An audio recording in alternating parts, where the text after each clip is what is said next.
Welcome, everyone. We'll just give it a minute or two for everybody to join.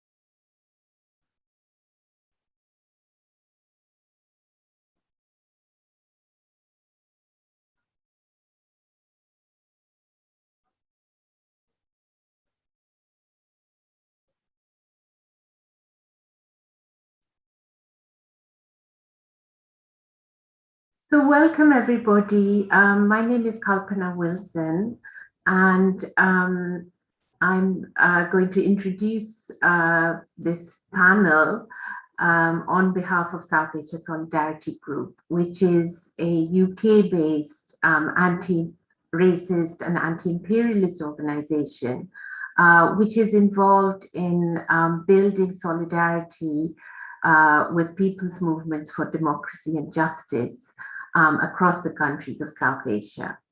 So if you've just joined today's proceedings, I want to welcome you to this really important conference titled India on the Brink, Preventing Genocide.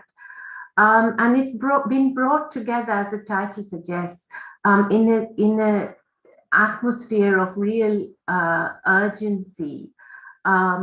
And it's brought together a really wide coalition of diaspora groups from across the world. And what we're going to be talking about in this panel is really central to why people both in India and internationally are increasingly warning of impending genocide in India, because the theme in this session is about the targeting and hounding of Muslim women in a way which really, as we've seen from other genocides across the world, is very characteristic of the build-up to genocidal violence. And we have a really inspiring panel with us today who are going to be introduced to you in a moment. Before that, I just wanted to take a moment for us to actually remember and honor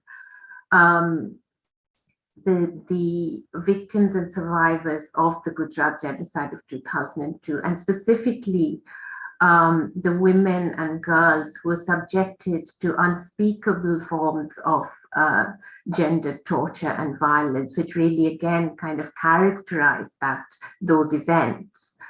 And of course, the Gujarat genocide of 2002, we are marking 20 years, and it casts a very long shadow on us today, because the Hindu supremacist forces which were behind those attacks and massacres and mass rapes are, of course, today in power nationally in India and across a number of states.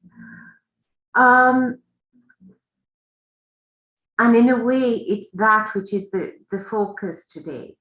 Now, since 2014, when the Hindu supremacist and Brahmanical supremacist regime of Narendra Modi came to power, we've seen gendered violence being intensified across the board.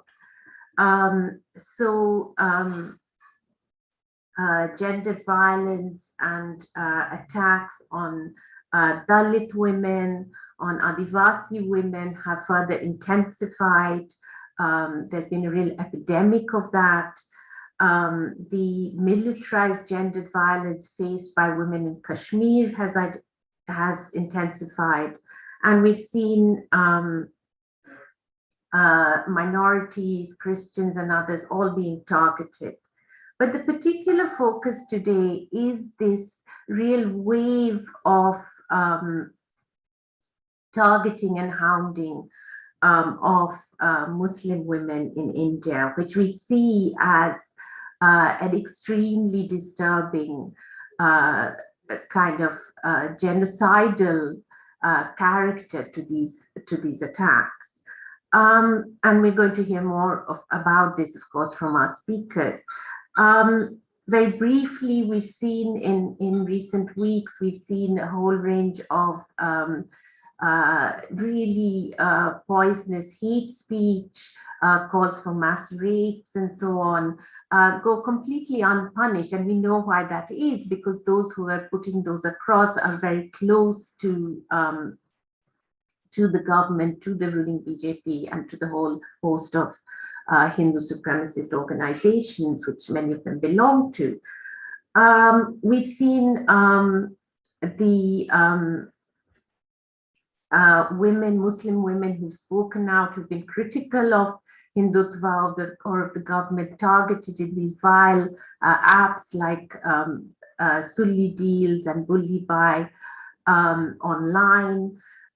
We've also seen the discourse around population growth and these incredibly draconian population control measures being passed, which clearly target Muslim women's bodies. So all of this is happening. And of course, most recently, and this is something which is going to be a major focus of today's discussions, is the targeting of very young women, students in Karnataka, and the hijab ban, which is, of course, not only a way of excluding Muslim young women from education, but it's really a way of excluding them from citizenship, and as some of our speakers will argue, from humanity. And this is all taking place, as we know, against a background of laws like the Citizenship Amendment Act, which creates a kind of tier of second-class citizenship for Muslims, and which has particularly affected Muslim women. And Muslim women, as we know, have been at the forefront of the really inspiring resistance to that too. Other laws like love jihad related laws, this myth of Muslim men forcibly converting Hindu women through marriage and so on. Again, very characteristic of genocides elsewhere in the world, this kind of discourse. So this is kind of the background in which it is absolutely urgent that we discuss these issues in international fora and really raise awareness about what's happening. So I'm really delighted to be able to introduce our moderator for today, Professor Elisa von Joden-Forgy, who has worked extensively on questions of gender and genocide. So just to briefly introduce Professor Joden-Forgy, she's the endowed chair in Holocaust and Genocide Studies at Keene State College. And before this, she was the Dr. Marsha Ratikoff-Grossman Associate Professor of Holocaust and Genocide Studies at Stockton University in New Jersey, where she also directed the master's program in Holocaust and Genocide Studies and founded the world's first academic graduate level genocide prevention certificate program. She's former president of Genocide Watch, former first vice president of the International Association of Genocide Scholars, and founder of the Lemkin Institute for Genocide Prevention. She has taught on the Holocaust, comparative genocide, gender, sexual violence, war, human rights, imperialism, and genocide prevention at several universities, and has lectured and published widely on these topics. Her most recent book is the edited volume, The Cultural History of Genocide, Volume 5, The Era of Total War, published in 2021 by Bloomsbury Press. So going to hand over now to Professor Jordan Faulkner. Thank you.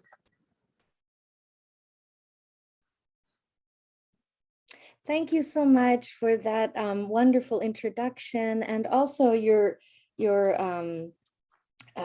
very precise and helpful introduction to this panel.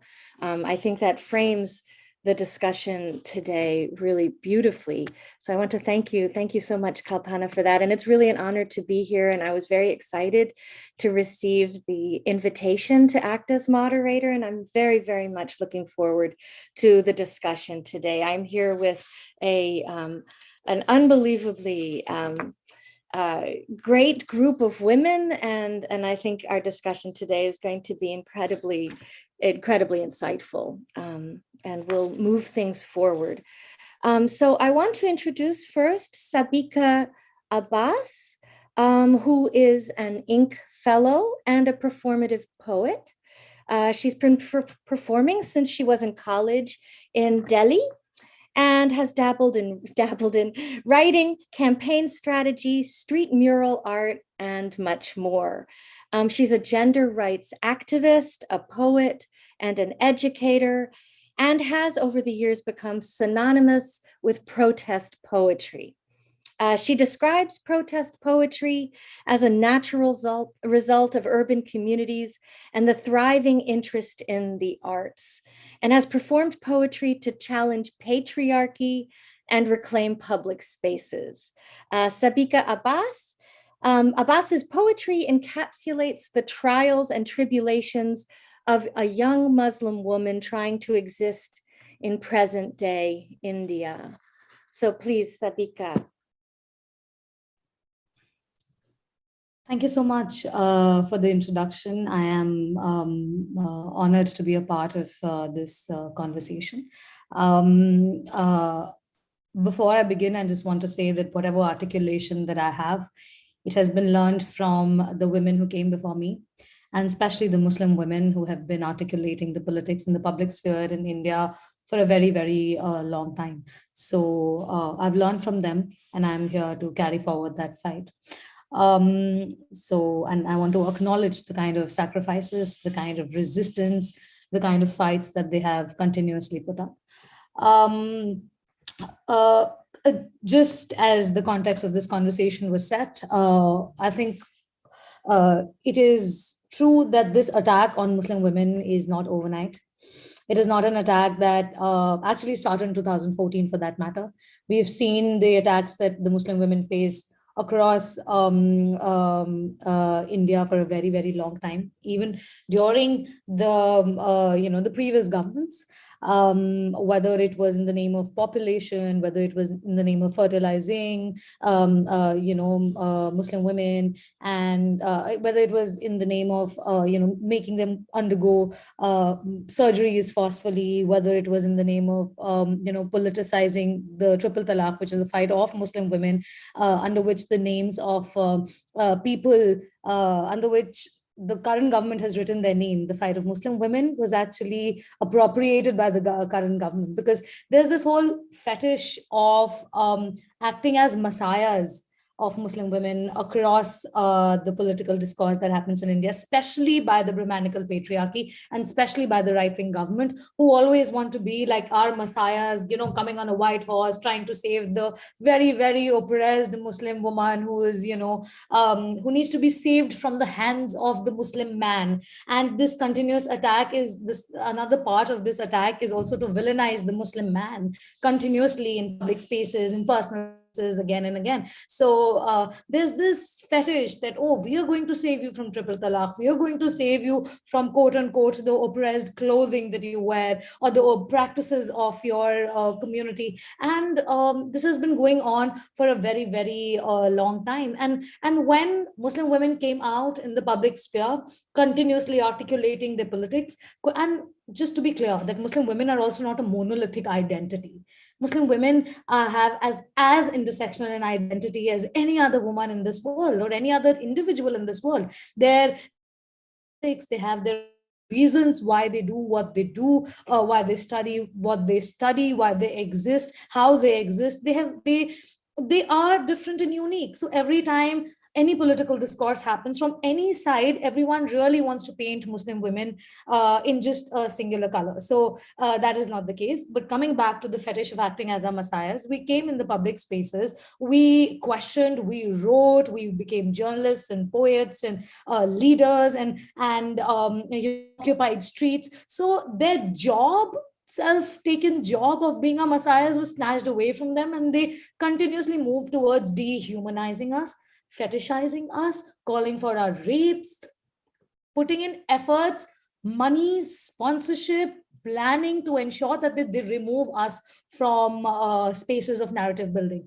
They want to remove us from they want to remove us from social media spaces, because that space is also does also contribute to narrative building. And this attack is not new, whether the making of the Sulli Deals app or our names, for example, came in Bully Buy app, etc. So all these two apps that were created were not the first one. I remember when I was really young and in college, I remember my own classmates had made this Quora group where they put faces of vocal Muslim women and started abusing them continuously. I mean, I could pick up my phone and show the messages that my own classmates have sent me, which are full of rape threats and death threats.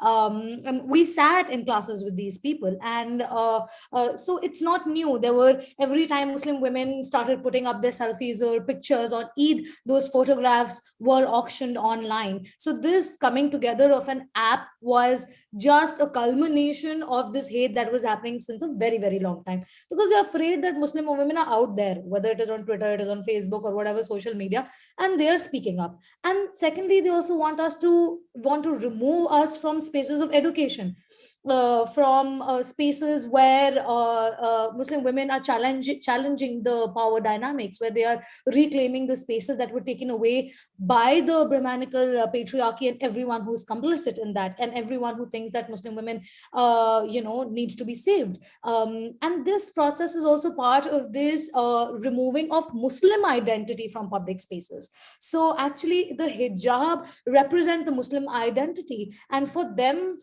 to remove anything in India that is Muslim, whether it is a raising of a mosque, whether it is removing of things that renaming things that sound Urdu and Arabic, because they have associated that to Muslimness. So this action to continuously remove and villainize the presence of Muslim identity in public spaces and create fear in the hearts of people, in the hearts of the majority, so that every time they see a hijab, they think that, oh, they're the villains. Every time they see a skull cap and a beard, they think, oh, this person is the villain. So we, by virtue of asserting our identity in public spaces, automatically become criminal in their eyes. So there's this continuous action, because Muslim women have been reclaiming these spaces, whether it was especially during the anti-CAA and RC protests. Muslim women have been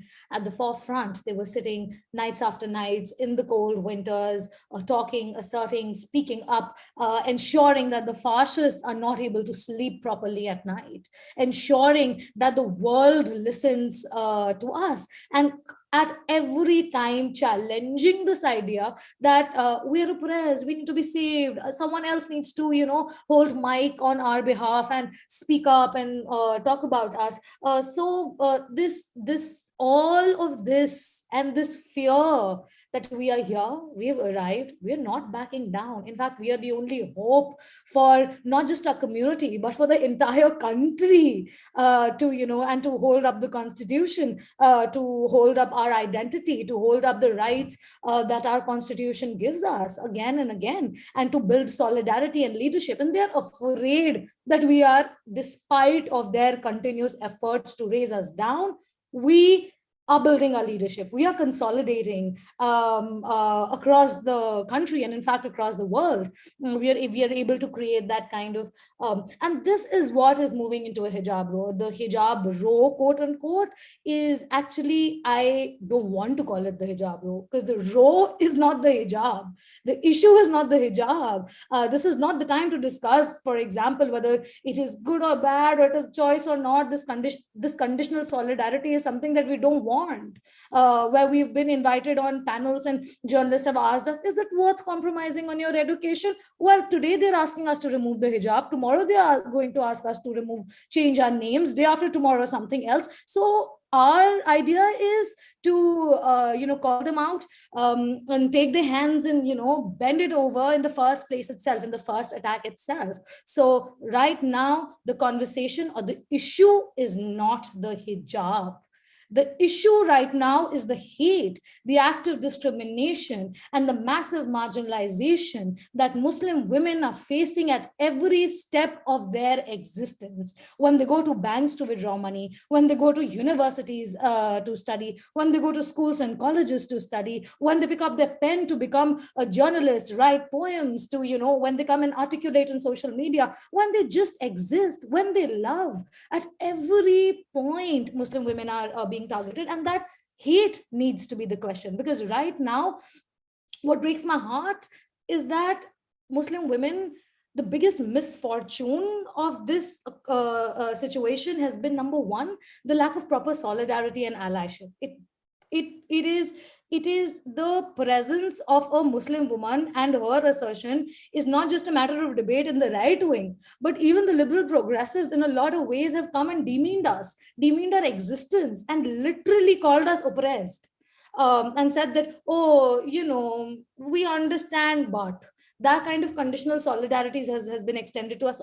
And we should not forget that even the people who claim to be our allies have issues with our Muslimness, especially overt Muslimness, because everyone is looking towards a model minority, a minority that hides being Muslim, in various parts of their own ribs and doesn't show it overtly. So, or from both sides. So this conditional solidarity and lack of allyship has been really disheartening. And I'm using very soft words. Actually, it's more than that. The second bit has been the hate that fellow students and classmates have shown.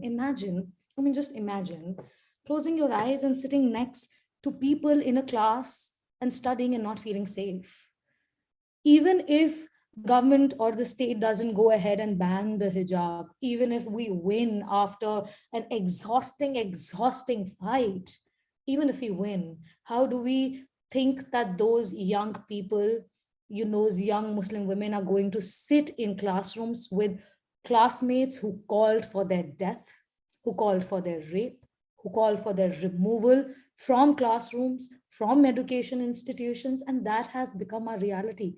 How are we going to create an environment where these young Muslim women are going to study, see the dreams that they want to dream, think of a future? And for that matter, in this country right now, and I continuously say that, the hopelessness is that an entire community has stopped gossiping. An entire community has stopped thinking of a near future that is beautiful, a future that could become, of their individual future. So that has happened. And right now, the same teachers who were teaching us in schools, we've always had Islamophobic teachers since childhood, no denying that. Since childhood, I think as a Muslim woman, I have faced this. I'm sure other Muslim women would also say that they faced it. There's no denying that. But right now, the state and government have given them the power to be even more hateful. The thing that everyone needs to talk about right now is the youth of India has been radicalized to an extent that electoral politics or the removal of this government is just going to be a band-aid. It requires massive social and socio-political work to remove the seeds of hate that have been sowed, reaped, worked upon, fertilized over 80 years of hard work by the RSS and the Brahmanical patriarchy. It has been done, and everyone needs to focus on the hate that is coming, towards Muslim women. And this shifting focus of conversation. Another question that one of the journalists asked me was, when Muslim women wear a hijab or cover their head, I, as a Muslim woman, covers my head sometimes, doesn't cover my head sometimes. But there are, because this is a choice that Muslim women are being asked to make between their choice to wear what they want, between their belief to wear what they're wearing, and the choice to have access to public spaces, to the opportunities to have a bright future. I was asked, if you cover your head and your friends and the people around you, change their behavior towards you because of that, is it worth losing friendships? and relationships. And this is an international channel that is asking me this question. My point being, do we really need friends whose friendship change on the basis of what is on our head and what is not, and what our belief system is, what is not? We'd rather not have them at all. So we've been, I'll just keep it short and try to wrap this up, that, just last 2 points that I want to make is that Muslim women, everyone is afraid of us. Everyone is afraid of our articulation. Everyone is afraid of our assertion. They're afraid, and we are fighting. We are fighting because we think that we are the only hope. This is the only hope that we have. The only hope that I have is that people like Aisha, people like Safura, people like all these young Muslim women are fighting, asserting, articulating, and they are ensuring that a fascist cannot sleep well. They're ensuring that this Brahmanical patriarchy has sleepless nights. We are like thorns in their eyes. They're having a very difficult time in dealing with the Muslim women who are here, who have arrived, whether it is, overnight in Shaheen Bagh, whether it is, on various media channels across the world. We are here, we've arrived, and we are fighting every day, but I wish we didn't have to fight. I wish every morning when we woke up, we didn't have to prepare an email testament to be sent to the court. I wish we didn't have to come online every day, but just to, post about our every day, rather than, post about the impending genocide, the call for rape and threat. And it's not surprising, because their ancestors actually wrote down and called for the rape of Muslim women again and again. From Savarkar to all the RSS ideologues were firm believers of this. And from morning till evening, every day, lawmakers, their videos surface calling out, calling for, killing of Muslim women. Today morning, there was this, I saw a video of a young woman wearing saffron dupatta, actually saying things like, if you want hijab to be seen in India, remember, we are going to cut you down to pieces. So just the fact that every morning we wake up to see all of these things as a community and as individuals, we still try to function, we still try to go to offices, we still try to exist with a future that seems really, really bleak for us. And we are fighting every day. But as I said, I wish we didn't have to fight. I wish we could just exist. I wish we could get all the opportunities and the rights that our constitution gives us.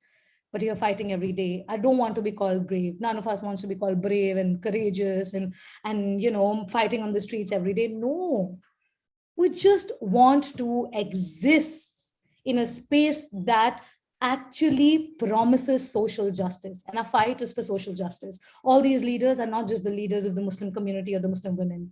We're the leaders that are actually trying to change and resist the political scenario of the country right now. So I wish we didn't have to fight. I wish we had better solidarities. I wish that this wasn't so exhausting. But the truth is that the world runs on hope. The world runs on the shoulders of all these brave women who inspire me every day. And the truth is that we are granddaughters of the witches that you burnt. So we're not going to bow down. We're going to be out on the streets. We're going to eat up the moon, and it'll shine on our foreheads, and we'll reclaim the nights and parliament, from the village elections and Parshad elections to the parliament of this country. We're going to be there as voices of hope, social justice, human rights, and ensure that nothing goes wrong anymore. So beware, we're here, we've arrived, and you can really not do anything about it, despite all the sponsorship that you put into our systemic discrimination. Thank you. Thank you so much. Thank you so much, Savika, for that absolutely, for that impassioned and incisive testimony. That is wonderful. I want to say to all of our guests that we will take questions at the end. And so please, I see there's some questions already in the Q&A. So please write your questions as they occur to you, and then we will address them one by one at the end of everybody's presentation. So thank you again so much, Savika. I look forward to discussing your points at the end of today's discussion. So we're going to move on to Aisha Rena now. who is one of the prominent leaders of the protest movement against the Citizenship Amendment Act that sparked off from the Aligarh Muslim University and Jamia Millia Islamia. She is currently the National Secretary of the Fraternity Movement, a postgraduate in history from JMI in New Delhi. Aisha has been at the forefront of the struggles of the marginalized communities across the country. Hailing from Kondati in Kerala, Aisha was also the vice president of Yes India, a non-governmental organization working for the students in the coastal north of the state. So welcome, Aisha. I hand it over to you. Thank you. Hi, hope I am clearly audible, right? Yeah. Assalamu alaikum.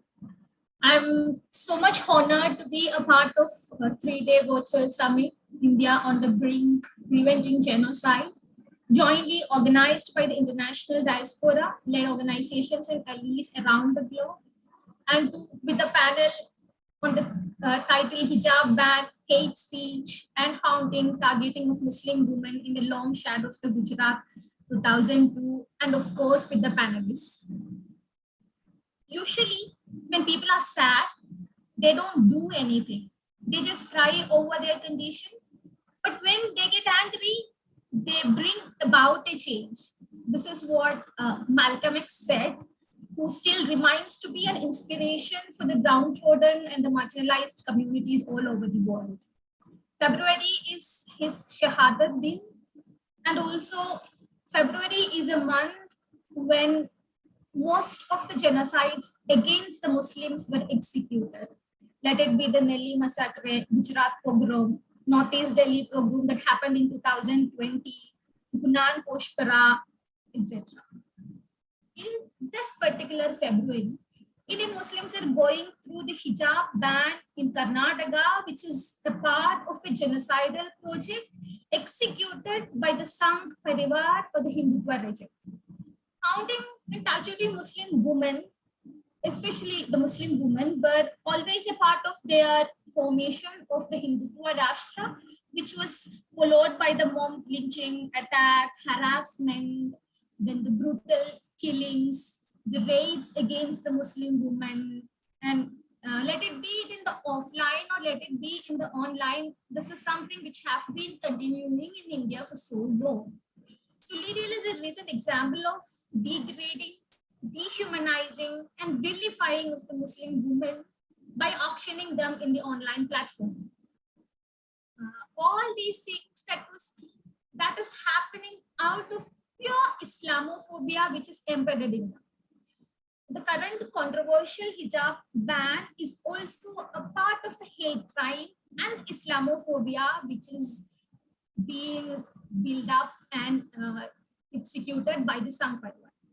Actually, right now when I'm joining the panel, I'm in Karnataka. I, along with panel, a group of delegation from the fraternity movement, for the past 2-3 days, we are in the Karnataka. We have been having conversations, discussing and analyzing the things over here. We had a lot of conversations with the students who are protesting against the hijab ban, who are leading us in this fight against the hijab ban in India.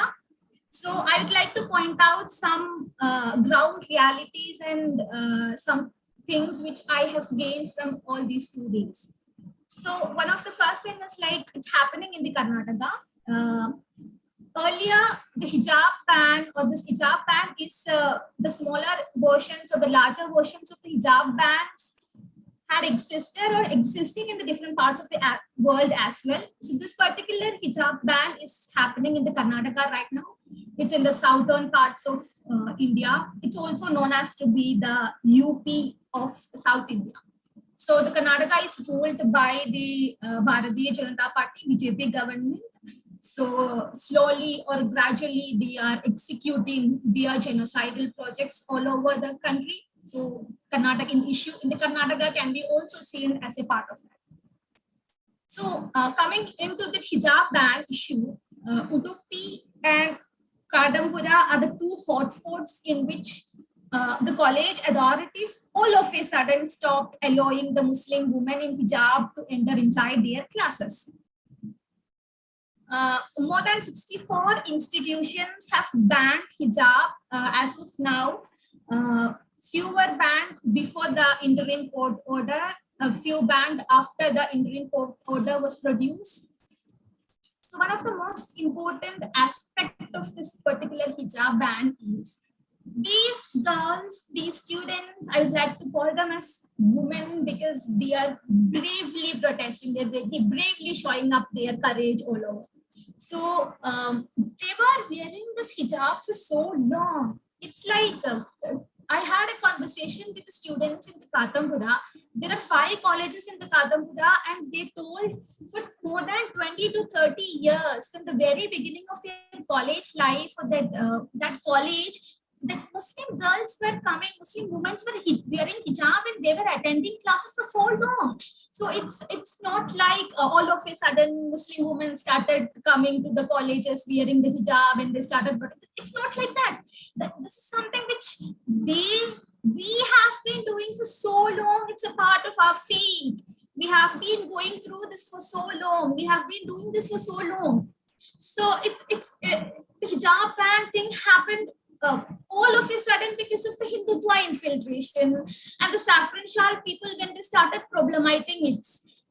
So soon this thing started snowballing all around the states, and right now everyone are waiting for the final High Court order of the Karnataka.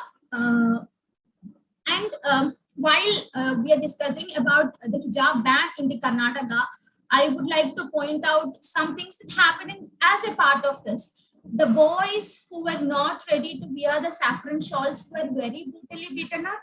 The boys who were supporting the girls were beaten up. The girls were receiving the number of threat calls. Their families are being attacked, and so many kind of hate crimes, abusive kind of messages, and they are going through such a traumatic experience for the past few months actually. And also, there an high tension happened in the Shimoga after the death of a Bajrangi Dal activist. In the Shimoga, in the last few days, more than 70 families were attacked. They have evacuated to a safer place because of the attack they're receiving from the part of this Hindutva goons. The saddest part is like the administration and the police who should have saved the Muslims who are actually supporting the goons. So it's like they're going through so many kind of things. But alhamdulillah, the casualties are very less. There is no huge casualties. But for the Muslim women or the Muslims in all over the India, it's like every day we are waking up to a news of somebody getting lynched for not chanting Jai Sri Ram. It started becoming a normalizing thing for the Indian Muslim. So whenever some sort of kind of things happened, we used to look at the number of casualties. If the casualties was very low, or if there is no casualties, we are thanking the God, because that has become a custom, or that has become something which we have been going through for so long. And the attack on the Muslims, let it be the Muslim women, let it be the Muslim men, let it be their institutions run by them, let it be the shops which they own by them, it has started normalizing. And the genocides also, it has also started normalizing. The discrimination we are receiving every day, it has become normalizing. It's like, yeah, we guys are on the fight for our existence right now. Let it be the Citizenship Amendment Act, or let it be the hijab ban, or the things that happening nowadays. We guys, like Sabha pointed out, we are really fighting for our own existence. We are not asking for more. We are just asking for our existence. And also, I'd like to bring into certain debates that's happening, or certain discussions that are happening all over the hijab ban issue. First of all, being someone who is wearing hijab and who is practicing, who is going around with hijab, the one thing which I wanted to point out is we are wearing hijab out of our own consent. We are wearing hijab out of our own choice. We decided to practice hijab. We decided to wear hijab because of out of our relationship with our Allah. That is what we have. That is, it's not something that was compelled on us by somebody like the progressive or like the liberal circle are accusing Muslim women to be discriminated, marginalized, oppressed under the hijab. It's not a thing. We, the Muslim women, have decided to wear the hijab. We decided to go ahead with the practices which we are not kids. We are grown-up people. Everybody have their own education and it came out of their choice. There are people who are wearing the hijab. There are people who are not wearing the hijab. That doesn't make them less Muslim or bad Muslim or Muslim. It doesn't have that kind of connotation. It's completely and purely based upon their choices and the way in which they wanted to present them to the world. And another thing is like, and also one more thing which I wanted to point it out, this particular practice of our religion is constitutionally provided, or that is something which was in the constitution provided through the articles of 19 and 25 of the Indian Constitution. So hijab is something which is a part of all of us. But the media or the people outside, they are nowadays, they are so much engaged in discussing about whether hijab is a essential religious practice or not, whether hijab is allowed. What does the Quran say? Quran, they are putting up with the different narratives and they're discussing what is the Quran, what is written in the Quran, out the Quran, what other people are doing. It's really disturbing, because this is not something which we have to discuss about. This is not the time which we wanted to discuss whether it's an essential religious practice or not, or whether it's been practiced, whether they have been practicing for so long or not. This is the time in which we wanted to stand in solidarities with the people who are protesting for their choice, people who have been in the forefront of the protest to go ahead with their choice to wear the hijab. So so much of we want the solidarities with not buts and not so, and with too much of explanation or too much of kind of things. We have been going ahead of this fight for so long. And also another thing, like we had, when I was talking with a certain activist or some people, they were asking me, they were saying like, oh, the fight is not for the hijab, Aisha, that is for the parda, that is for the niqab. No, I'm talking from Karnataka. I have discussed with the students and I'm telling the fight is for the hijab. It's to wear their headscarf, which they have been doing for so long. It's not like, and it's very disgusting to hear from them, and that kind of the narrative is being spreading all over the India as well, and to that they are trying to misguide the things that are happening in the Karnataka as well.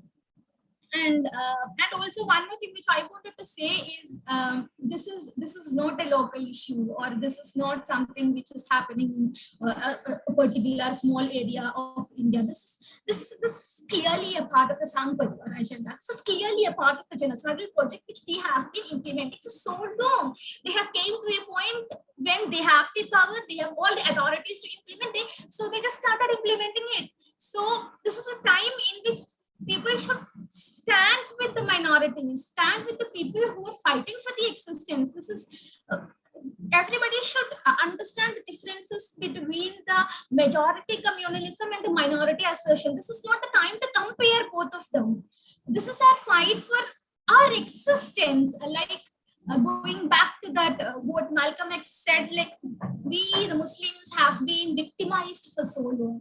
We have been telling to keep silent, or to forget, or to forgive for so long. When the Barbary happened, when the Kashmir happened, when the massacres happened, when Muslims were brutally killed, everybody was telling like, you guys should keep quiet, you shouldn't be protesting, you shouldn't be coming on the street. But what else we can do? This is right now, we have been forgetting for so long, and finally we reached a stage in which we only have the option to fight in the streets and protest against all these things, and we have decided to do that as well. And if the solidarities are coming up, please stand with us without their buts and without their too much of explanations and without too much of trying to empower us with all the kind of things. This is we Muslim community is standing no longer as the victims. We are the fighters. We are the fighting against all the discrimination we have been facing. We decided to face it face to face. We have decided to go ahead with this fight until we are winning. And inshallah, this fight is completely, in this fight, we'll definitely win. This is the only fight in which, and also we have decided to fight until the last breath also. So yeah, that is the thing. Thank you so much for inviting me. Before concluding, I'd like to assert it one more. We are no longer the victims. We are the fighters in this forefront. We will be fighting and we'll win this fight also, inshallah.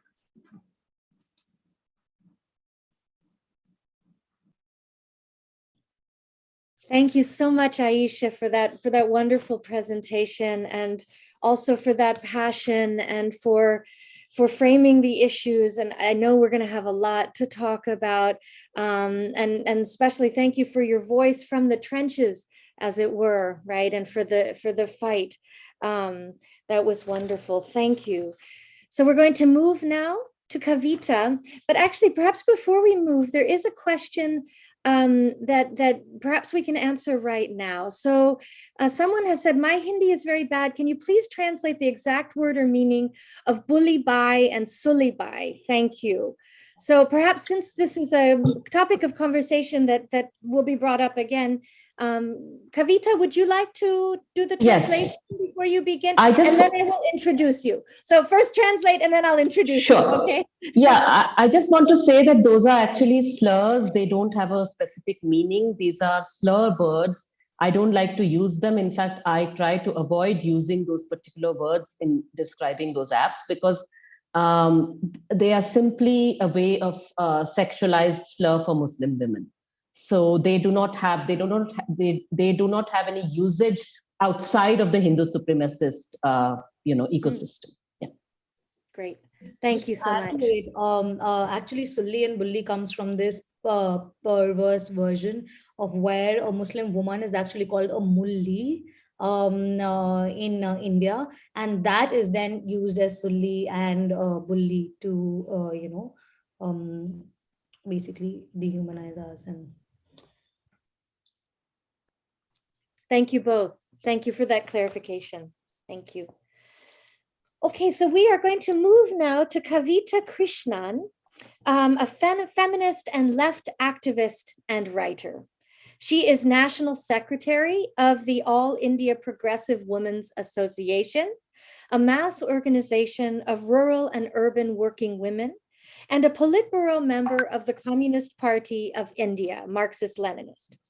She is editor of the party's monthly publication, Liberation, and author of the book Fearless Freedom, published by Penguin in 2020, which won the National LAADLI Media and Advertising Award for Gender Sensitivity in 2021. So congratulations for that. And thank you very much for being here. And I hand it over to you, Kavita. Thank you. Thank you. I'd like to say first that I'm so glad to have heard Savita and Aisha. I totally endorse what both of them have said, and I want to take their words as the starting point here. I think that the first thing to make clear here is that the red herring, that is, the hijab debate, this is not a debate over the hijab. What is happening right now in India is an attempt to, debate the existence of Muslims in this country. And that is precisely what we need to talk about. I totally want to endorse that, issues about patriarchy inside communities and so on and so forth. Those are a separate thing, which there is plenty of time to talk about. There is no shortage of instances and avenues where those things could be spoken of. And Muslim women do this in any case themselves extremely well.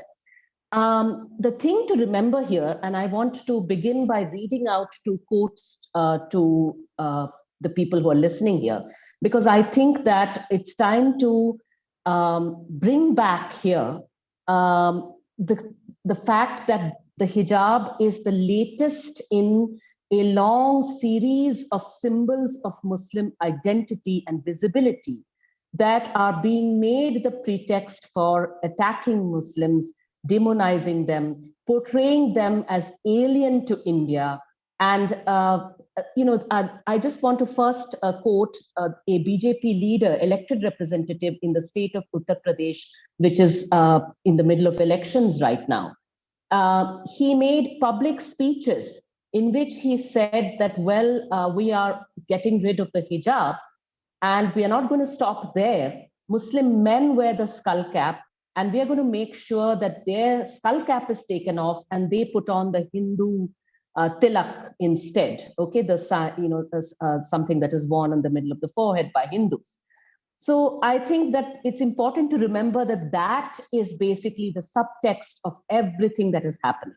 The excuse that is being given is that, oh, these schools or these colleges have uniforms, and so how can you wear the hijab with a uniform? So this entire debate is about, oh, uniform.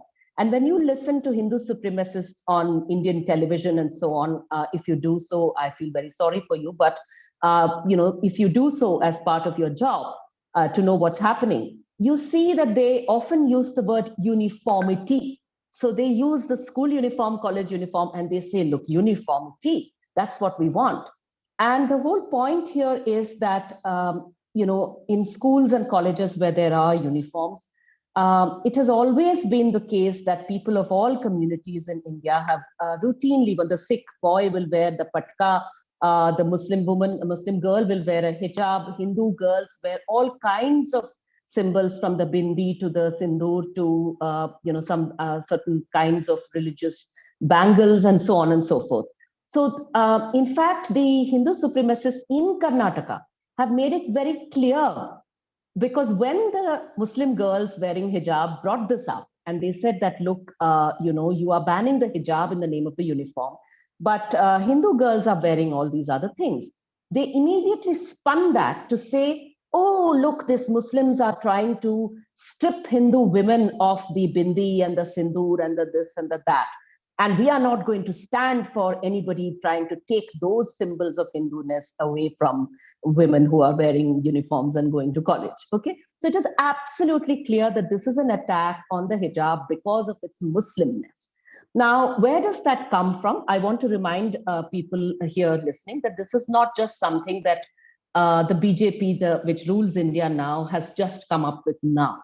This is consistent with the ideology of the Rashtriya Swayamsevak Sangh, which is a fascist organization, which is basically the power behind the Bharatiya Janata Party, which is ruling India right now. And I want to read out two short quotations from the pages of the ideologues of the RSS, whom the Bharatiya Janata Party, and especially Narendra Modi as Prime Minister, regularly publicly adulate.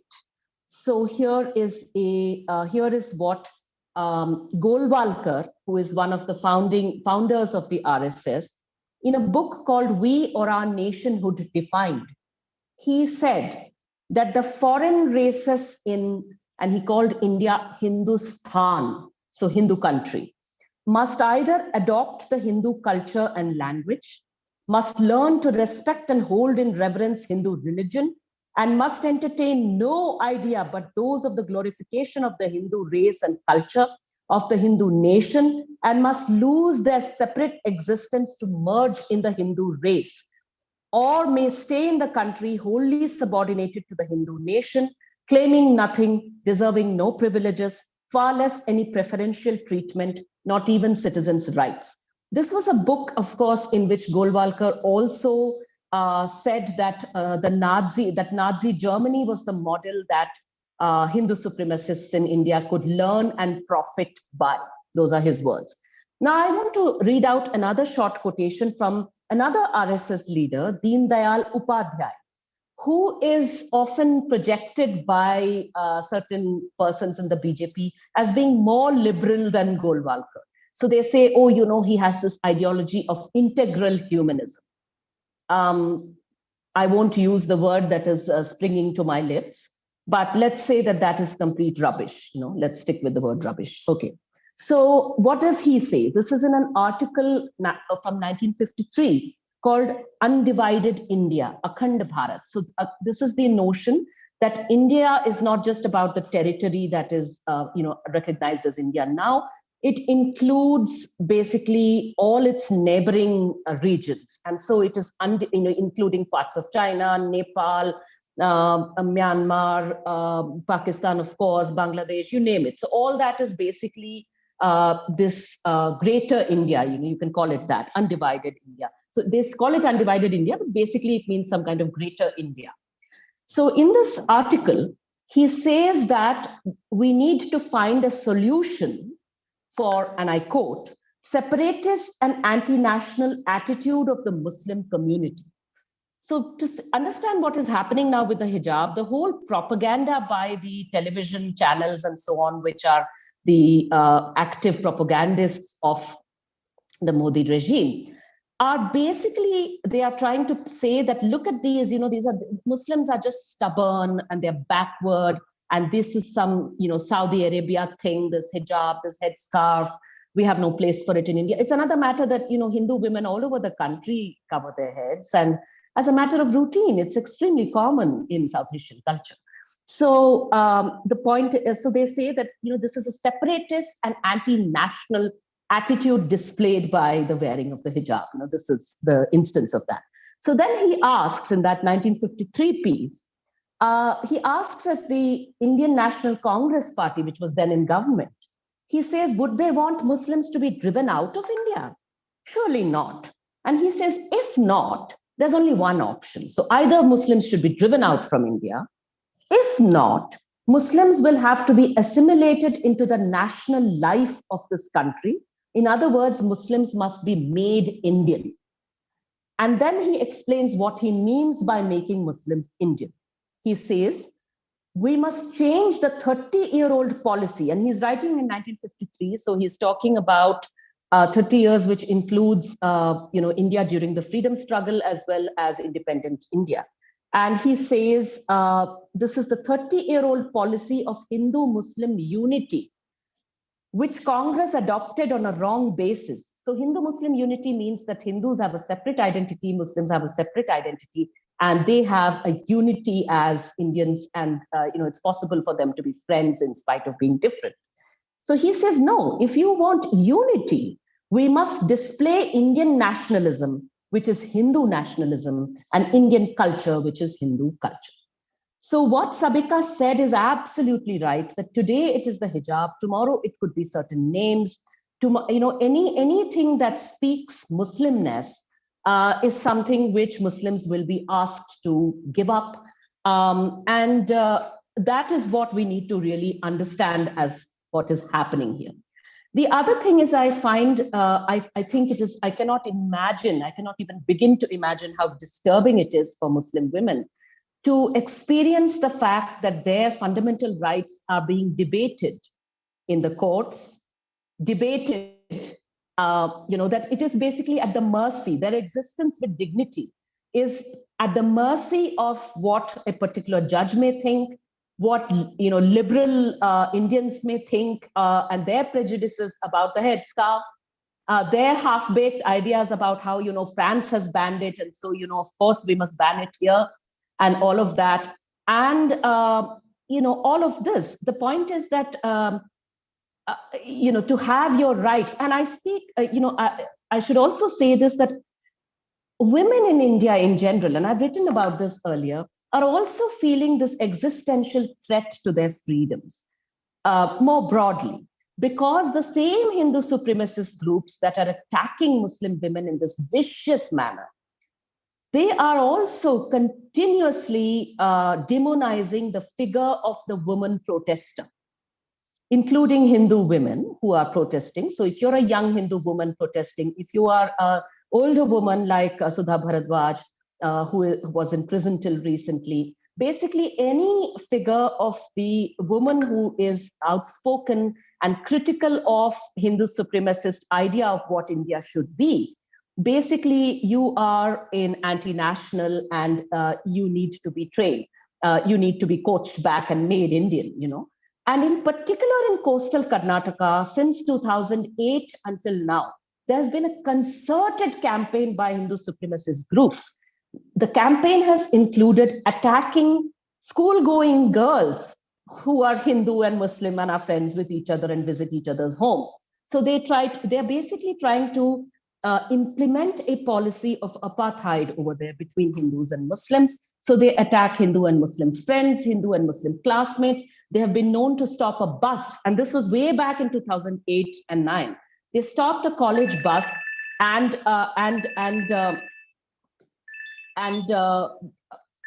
one second. They basically stopped a college bus and tried to tell the students. They forced students off the bus because they said there are Muslim and Christian and Hindu students together inside the bus and they can't travel in a bus together. They did that, and they have also attacked women inside a pub who are saying, oh, they're wearing Western clothes and they are dancing to music and all of this, and all this is un-Indian. So, it is not about, it's very much about the Hindu supremacist idea of what Muslim women should behave like and how Muslims should be. But it's also about a Hindu supremacist idea of how women should be. And an outspoken woman certainly has no space over there. Having said that, I think that I also want to just mention here that in spite of the very gloomy situation right now, I found a small piece of hope in a couple of things, which I want to just flag here.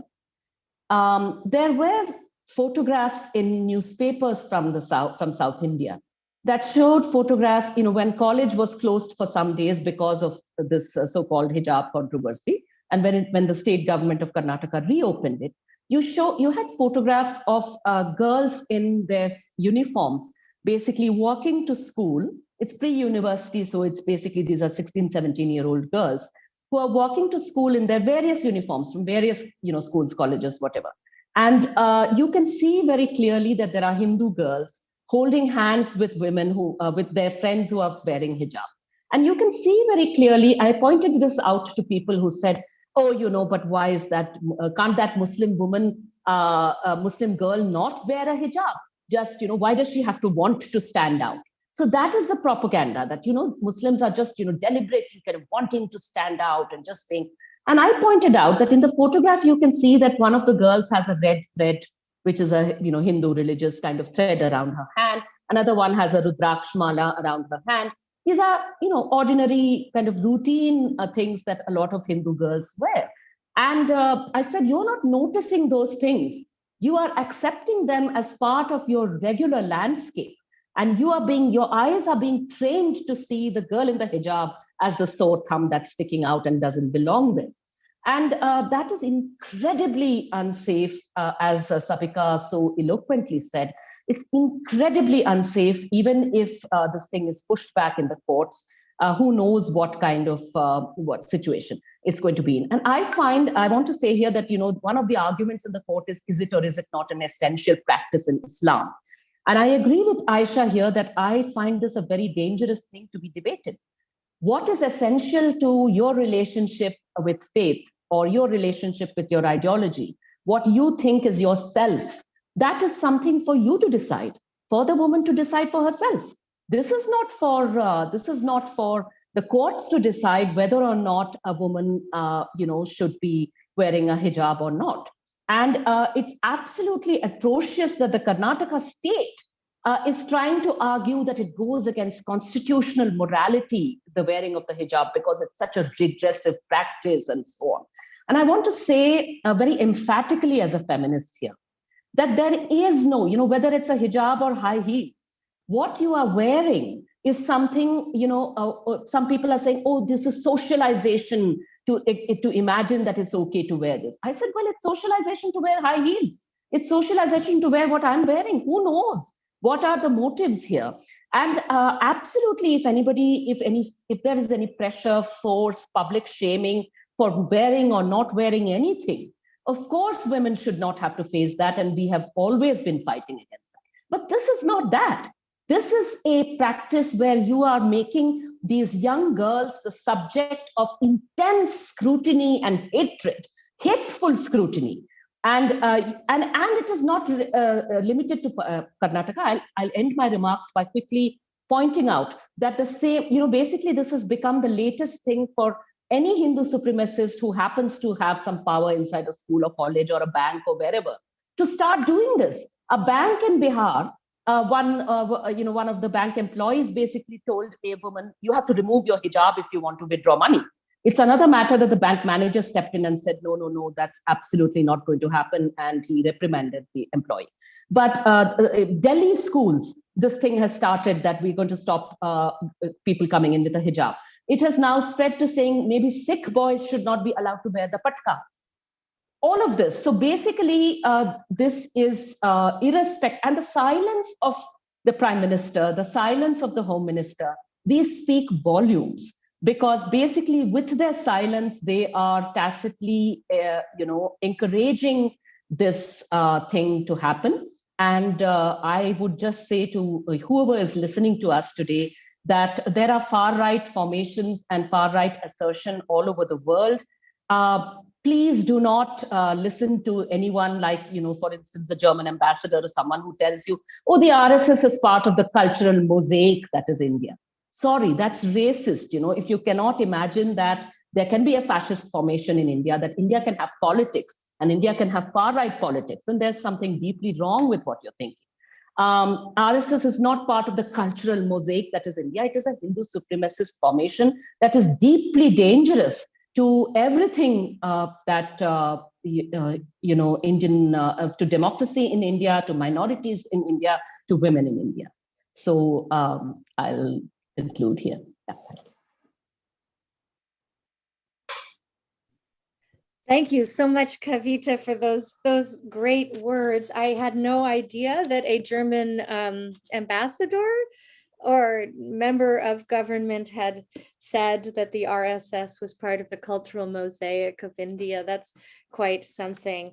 So anyway, thank you so much for this analysis. It was absolutely wonderful, and I'm looking forward to discussing it.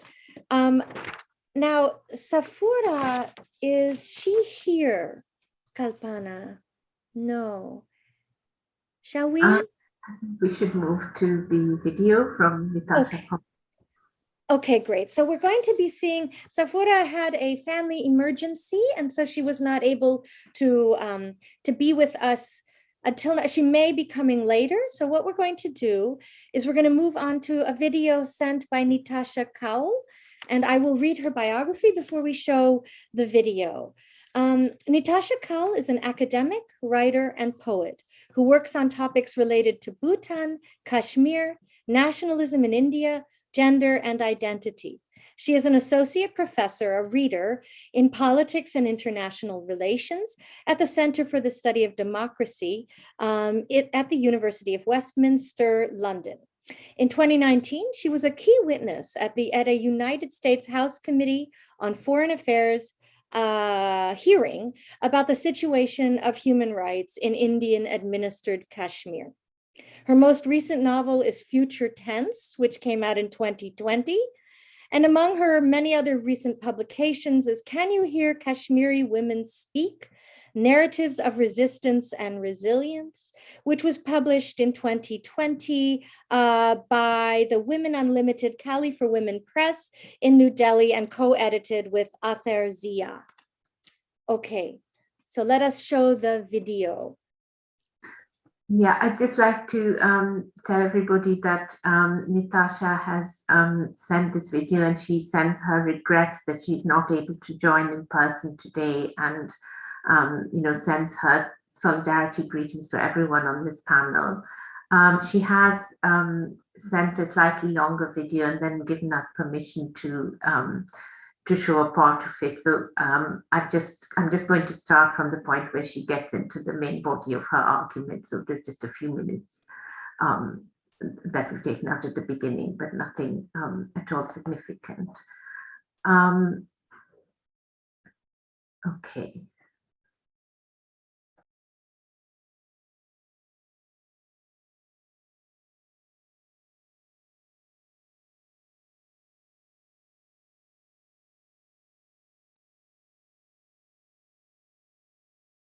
Now, the complexity of the hijab issue is really that this would not have been an issue back then, back when I was a child, but also that it wasn't either something that you had to disown in order to show yourself to be a certain kind of citizen, nor was it something that you had to put on to show that you are actually embracing of your religious identity. So what happens, I know this is, this is not, I'm sure there are, you all understand that it is fundamentally wrong to deny someone the right to choice in terms of what they eat, what they wear, what religion they choose to profess, all of these things, what they, who they choose to marry. These are all kind of fundamental basic aspects of that guarantee the dignity of the human adult. The fact that people should have the right to be straight or gay. They should have the right to be to wear a hijab or to wear a bikini. They should have a right to choose their religion. And these are also not just rights that in most places, including of course in India, these are things that are part of the constitution. So what has happened is that these things have been made into contested symbols where you either have to not wear it or you have to wear it. And I'm talking really about that polarization. I'm talking about those who say that a woman has to not wear it if she's allowed access to education, or if she's allowed access to a workplace, or if she's given employment. That is fundamentally wrong. And not only is it not reflective of any ethos or principles of the constitution or any normal idea of a secular democracy, it is also just fundamentally at a very basic individual level, very morally wrong. Now, if you think about the fact that there is another kind of way in which women are being told and shamed that if they do not wear it, then that is a problem, then that is equally wrong. Or maybe, take away the word equally. My point is that what women wear should be an issue that is not one which decides the left and the right, and where who gets to liberate women and who gets to protect women. These gendered assumptions around who gets to liberate women and who gets to protect women, and on the basis of which the idea of left and right gets constructed. This is supremely problematic. And if anyone listening to this, if you really think about this, it beggars belief, all of the very horrible things that we have seen, just including in the last few months and years. If you think about, and I'm not even here referring to the broader Hindutva project. That I can't put it in 10 minutes, right? But there's enough things that I have said and written about the ways in which this project is transforming the country and taking it on this path that I have in the past also called proto-fascist, which words incidentally that were edited out by a news agency. But if you think about the fact that Muslim women were used on these platforms, that their identities were made the focus of commercial transactions in the Sulli and Bulli deals, these horrible events that we know of that have happened in recent time, it shows us how this gendered Islamophobia is functioning. How the idea of color and the idea of color, literally what colors a person wears, the idea of dress, all of these symbolisms are becoming part of a control mechanism, and there is an exacerbated moral policing of women's behavior, which of course has a longer history here. But if you think about this specific hijab case, the constitutional rights are under attack. It is, every day we see newer legal, social, and other vigilante provisions and activities that are undertaken with the fundamental aim of making minorities in India, and especially Muslims, feel unsafe. And while that yields its political profit, it is really important for citizens to be able to see what is being done in their name. when, of course, and this is, of course, really hard because there's a whole welter of mechanisms that are primarily meant to keep that ignorance in process, so people don't actually, get to think about these things. They don't get to actually critically think about these things, and they are constantly bombarded with the memes and with the cliches about, Muslims being regressive, Muslim women needing to be saved. Not this also, of course, gets operationalized in the context of Kashmir, right, where the idea of development and the idea of liberation is used as a means for justifying the fundamental violations of human beings, Kashmiris' human rights. And this is an older project. It's we know this from history. The idea that the natives in those who were colonized did not have the right sorts of characteristics to be able to govern themselves, or to, in this case, to be able to conduct themselves, to be able to know how they want to dress, or what are the terms on which they want to access education or employment or anything else. And as then, just as it was problematic then, it is problematic now. It is what is happening currently. It's specious liberation talk. It's fake liberation talk by people who are hardcore regressives, and it reeks of barely concealed bigotry. So when people say, "Oh well, we are liberating these Muslim women by telling them what to do and how to dress," it just reeks of bigotry, even as it pretends to be progressive. Why do they target these people? It's visible and easy targeting. In contemporary India, it's a visible form of dress, and it's easy to target women. We have seen in not only this whole idea of love jihad, which is India's unique contribution to the world. This really, I mean, it's just insane in a sense. The ways in which all actions by minorities, and of course it won't stop at Muslims, the actions by minorities are all seen as always already suspicious, and the actions by Muslim are interpreted within this framework of jihad, so that whatever they do, whether if they gather at a meeting, if they take up a job for livelihood, sell vegetables, marry someone, all of that becomes seen as part of this sinister conspiracy. Now, at that point, people must stop and think to themselves, why is this extent of existential othering necessary for the country? It's necessary for maybe individual political figures, even for political parties, but why does a country need this level of othering?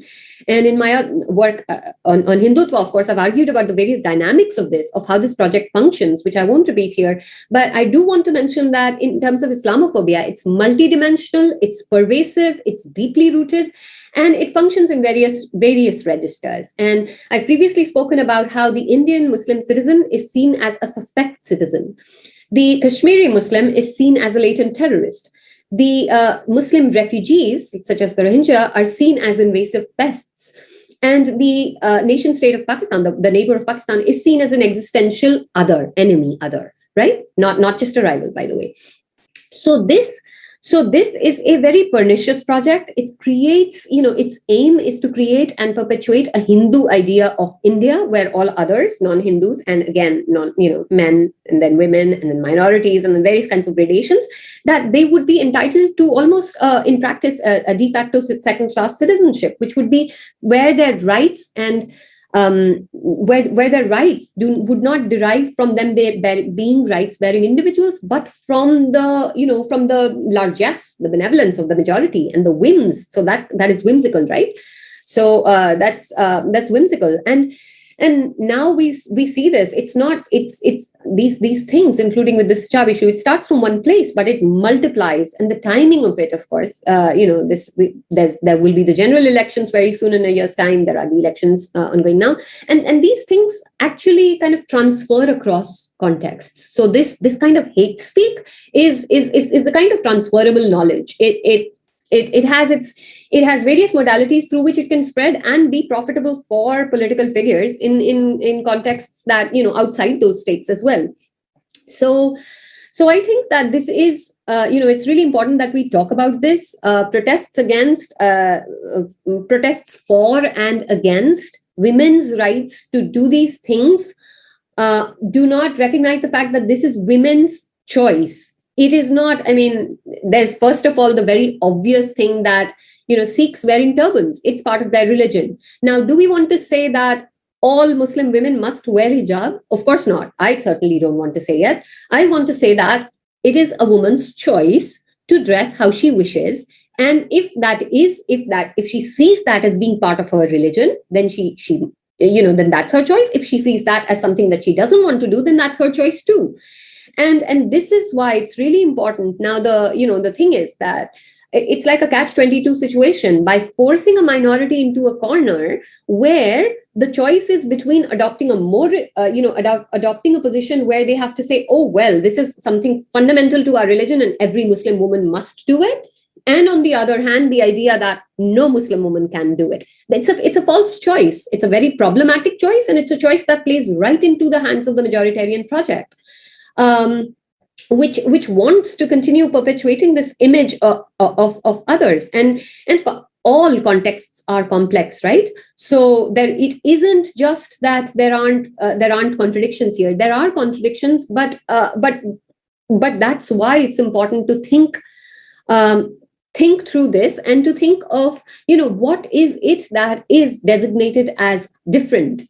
The idea that, oh, well, if Muslim women are allowed to wear a hijab if they choose, then anyone can be allowed to do anything is deeply problematic, because the context matters. Like with all of these things, it is the context that determines whether something is reasonable within that context or not. And in this case, there are any number of people where the I actually know the Kashmiri, but not the Hindi word for it. The thread, the red thread around their. I don't know what it's. There's a Hindi word for it, but that thread, that is any number of persons in any school or offices would be wearing that. Now, to say that no child is allowed to wear that after a puja that happens at their ghar is wrong, and likewise. Deciding for people that this is something they cannot be allowed to do is also wrong. It's not difficult to see that the argument for women's right to wear a hijab or to not wear a hijab should hinge on the idea of respecting women as individuals whose rights, just as gender rights, are also human rights, and that they should neither be, as I think Arundhati Roy has pointed out, they should neither be coerced in or out of a burqa. I think that was a context in the statement in the context of a burqa. But they should neither be coerced in or out of what they ought to wear. But this is exactly what happens, and it's wrong. It's fundamentally wrong.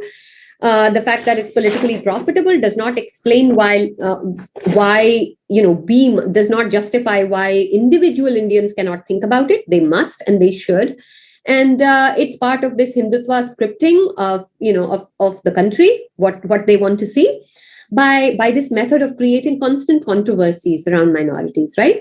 So that people are never really secure, and they're constantly kind of rushing from one defensive posture to the next, and in that process also to try and paint them into regressive corners, and that's what's happening right now.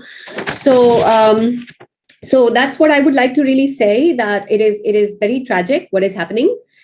There is always hope in the fact that there are so many people of every kind within the country and outside who care for these things and who speak about it, and I hope that we continue to do so, and we continue also to speak not only to those who agree with us, but also to those who disagree with us, but not only out of bigotry and of which is born of bad faith.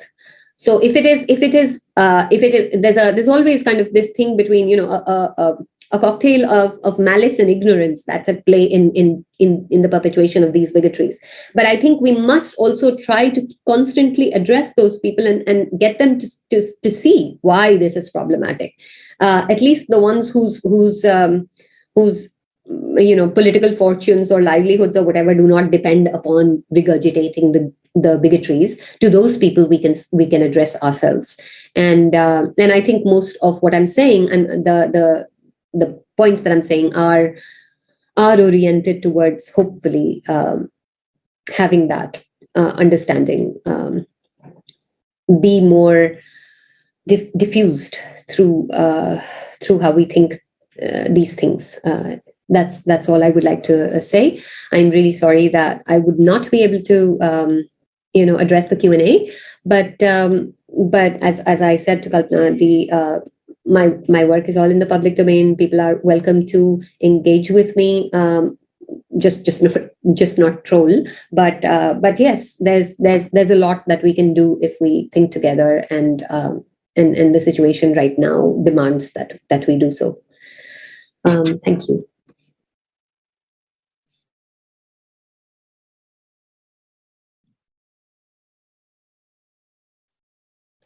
Sorry. Well, we want to thank Natasha for those comments.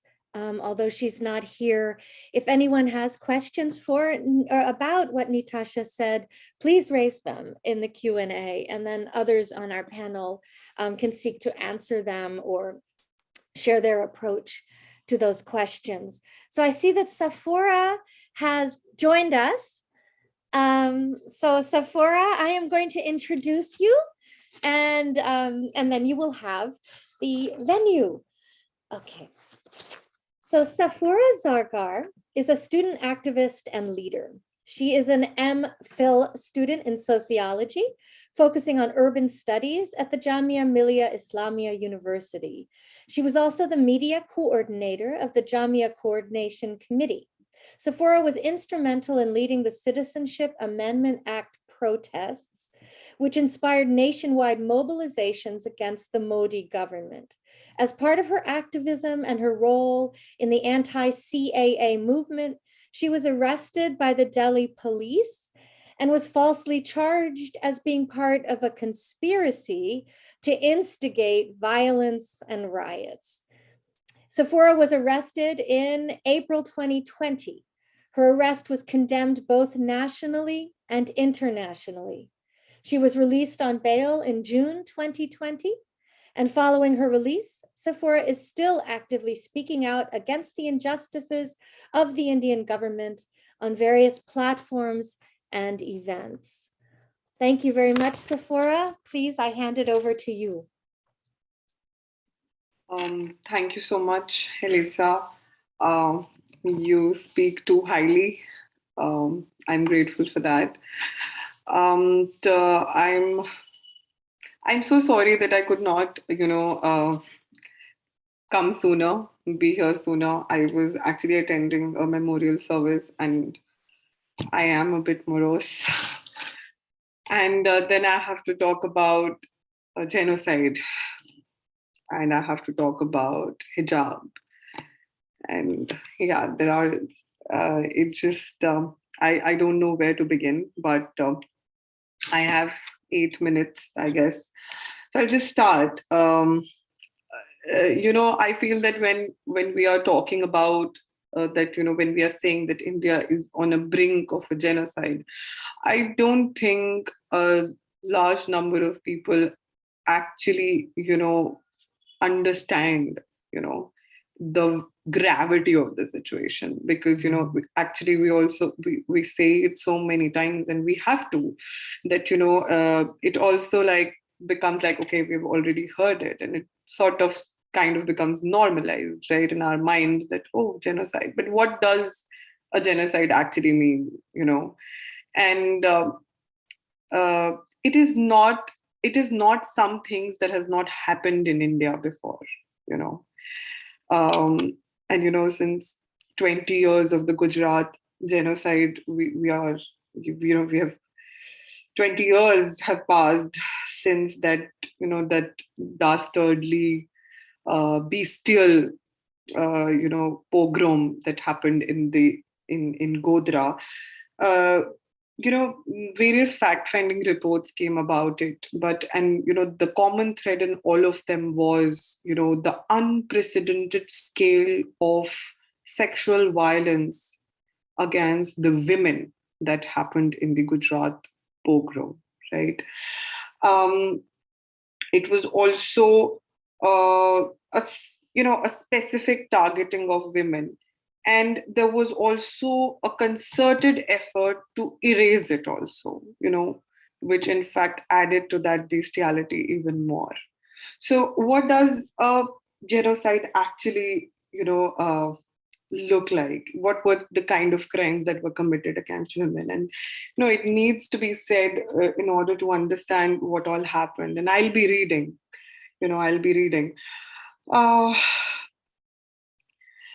The tribunals reported that women suffered the most bestial forms of brutality, of sexual violence, included rape, gang rape, insertion of objects into their bodies, stripping, and molestation. There was a distinct, tragic, and ghastly feature of the state-sponsored carnage unleashed against the Muslim minority in Gujarat, which was the systematic sexual violence committed against young girls and women. Rape was used as an instrument for the subjugation and humiliation of a community. A chilling technique which was actually largely absent in previous pogroms was very much the burning of the evidence, the deliberate destruction of the evidence that happened. In most of the cases of the sexual violences, the women victims, they were stripped, paraded naked, then gang raped, and thereafter quartered and burnt beyond recognition. The forms of sexual violence was forced nudity, mass rapes, gang rapes, mutilation, insertion of objects into bodies, cutting of breasts, slitting the stomach and reproductive organs, and carving of Hindu religious symbols on women's body parts. Sexual violence was being used as a strategy for terrorizing women belonging to the minority community of the state. And there are a few testimonies that I want to read. There is a woman who narrates that I fell behind as I was carrying my son Faizan. The men caught me from behind and threw me on the ground. Faizan fell from my arms and started crying. My clothes were stripped off by the men and I was left stark naked. One by one, the men raped me. All the while, I could hear my son crying. I lost count after 3. Then they cut my foot with a sharp weapon and left me there in that state. My mind, there is another one. My mind was seething with fear and fury. I could do nothing to help my daughter from being assaulted sexually and tortured to death. The monsters tore my beloved daughter to pieces. After a while, the mob was saying, cut them to pieces, leave no evidence. I saw fires being lit, and then it became quiet. There is also the case of Kausar Bano, which was narrated by Saira Bano, who was, who was a relative of Kausar Bano. And she says that she was 9 months pregnant. They cut open her belly, took out her fetus with a sword and threw it into a blazing fire. Then they burnt her as well.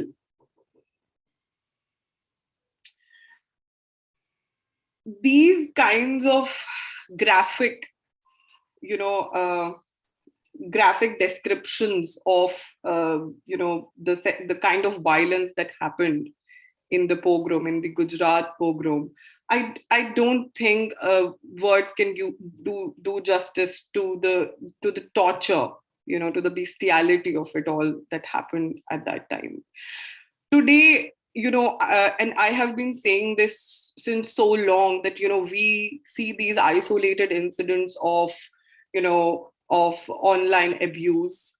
Then we see women being auctioned. Then we see women rape threats, and all of these kinds of gory descriptions. I see it in my in my comments on my Twitter posts, Instagram posts, and everywhere. And I see it on other Muslim women, and I see on women also, other women in general also. But I see a specific kind of brutal, graphic threats on Muslim women's on timelines, on their profiles, and reading it every day over and over again.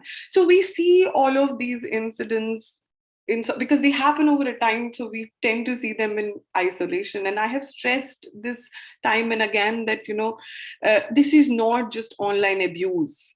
It is not just auctioning of women. It is hate speech, and hate speech has a purpose. And we do not fully realize the difference of using the right terminology to define what is happening. Hate speech leads to these kinds of acts, this kind of brutality on the ground. It makes me as a person or any woman susceptible to this kind of harm, to this kind of torture. This is what hate speech means. And all of these incidents, they are a prelude to this. I shiver when I say this.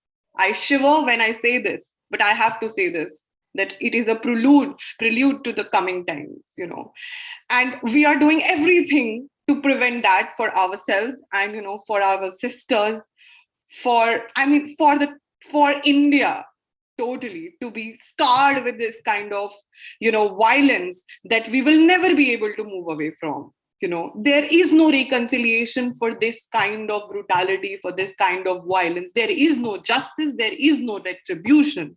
There is only baggage and lots of baggage that, that just destroys, it will just destroy everything. It will just destroy the country, if this keeps going on.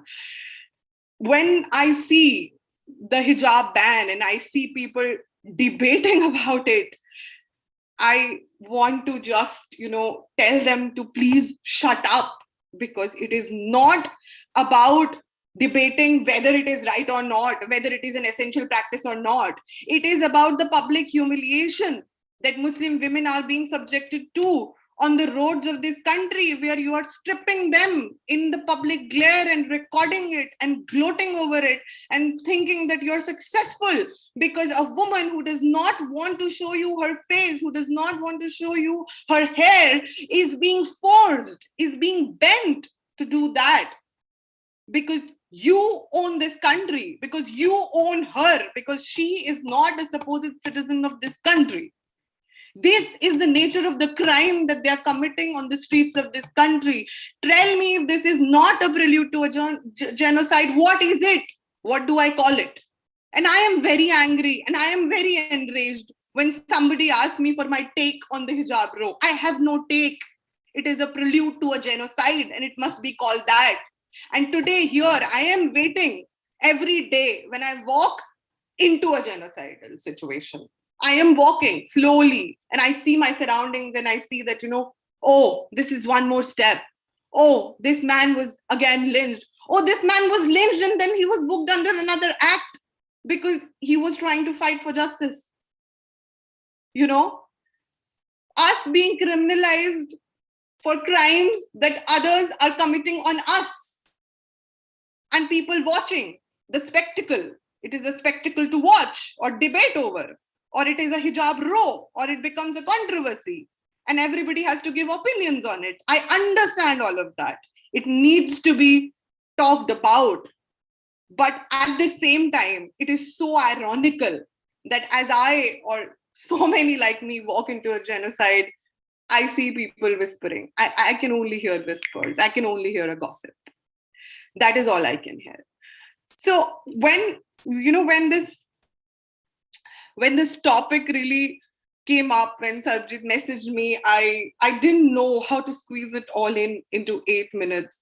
But I think we do not understand when we use the term genocide, and we don't understand what it means, what it does to people, what it has the capacity to do to a nation, to a country, and there are so many examples for us in history that we chose to forget, chose to erase, and the other day, and I in the end, I just want to finish, but I just want to tell you that, just 2 days back, I was having a discussion with a friend, and, he just so casually told me that, genocide to hona hai, we know it's going to happen, we know we are going to be killed, but let's document it.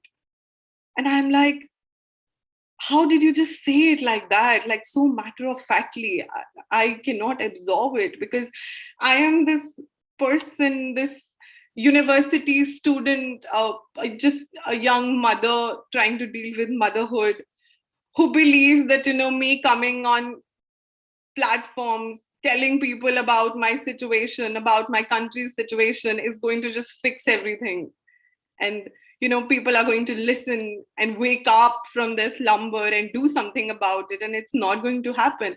But when he just said it so casually, I think for the first time, I just thought about, oh my God, what will I do when that will happen? Like, will I have a place to hide? Where am I? In which area do I live? Will I have support?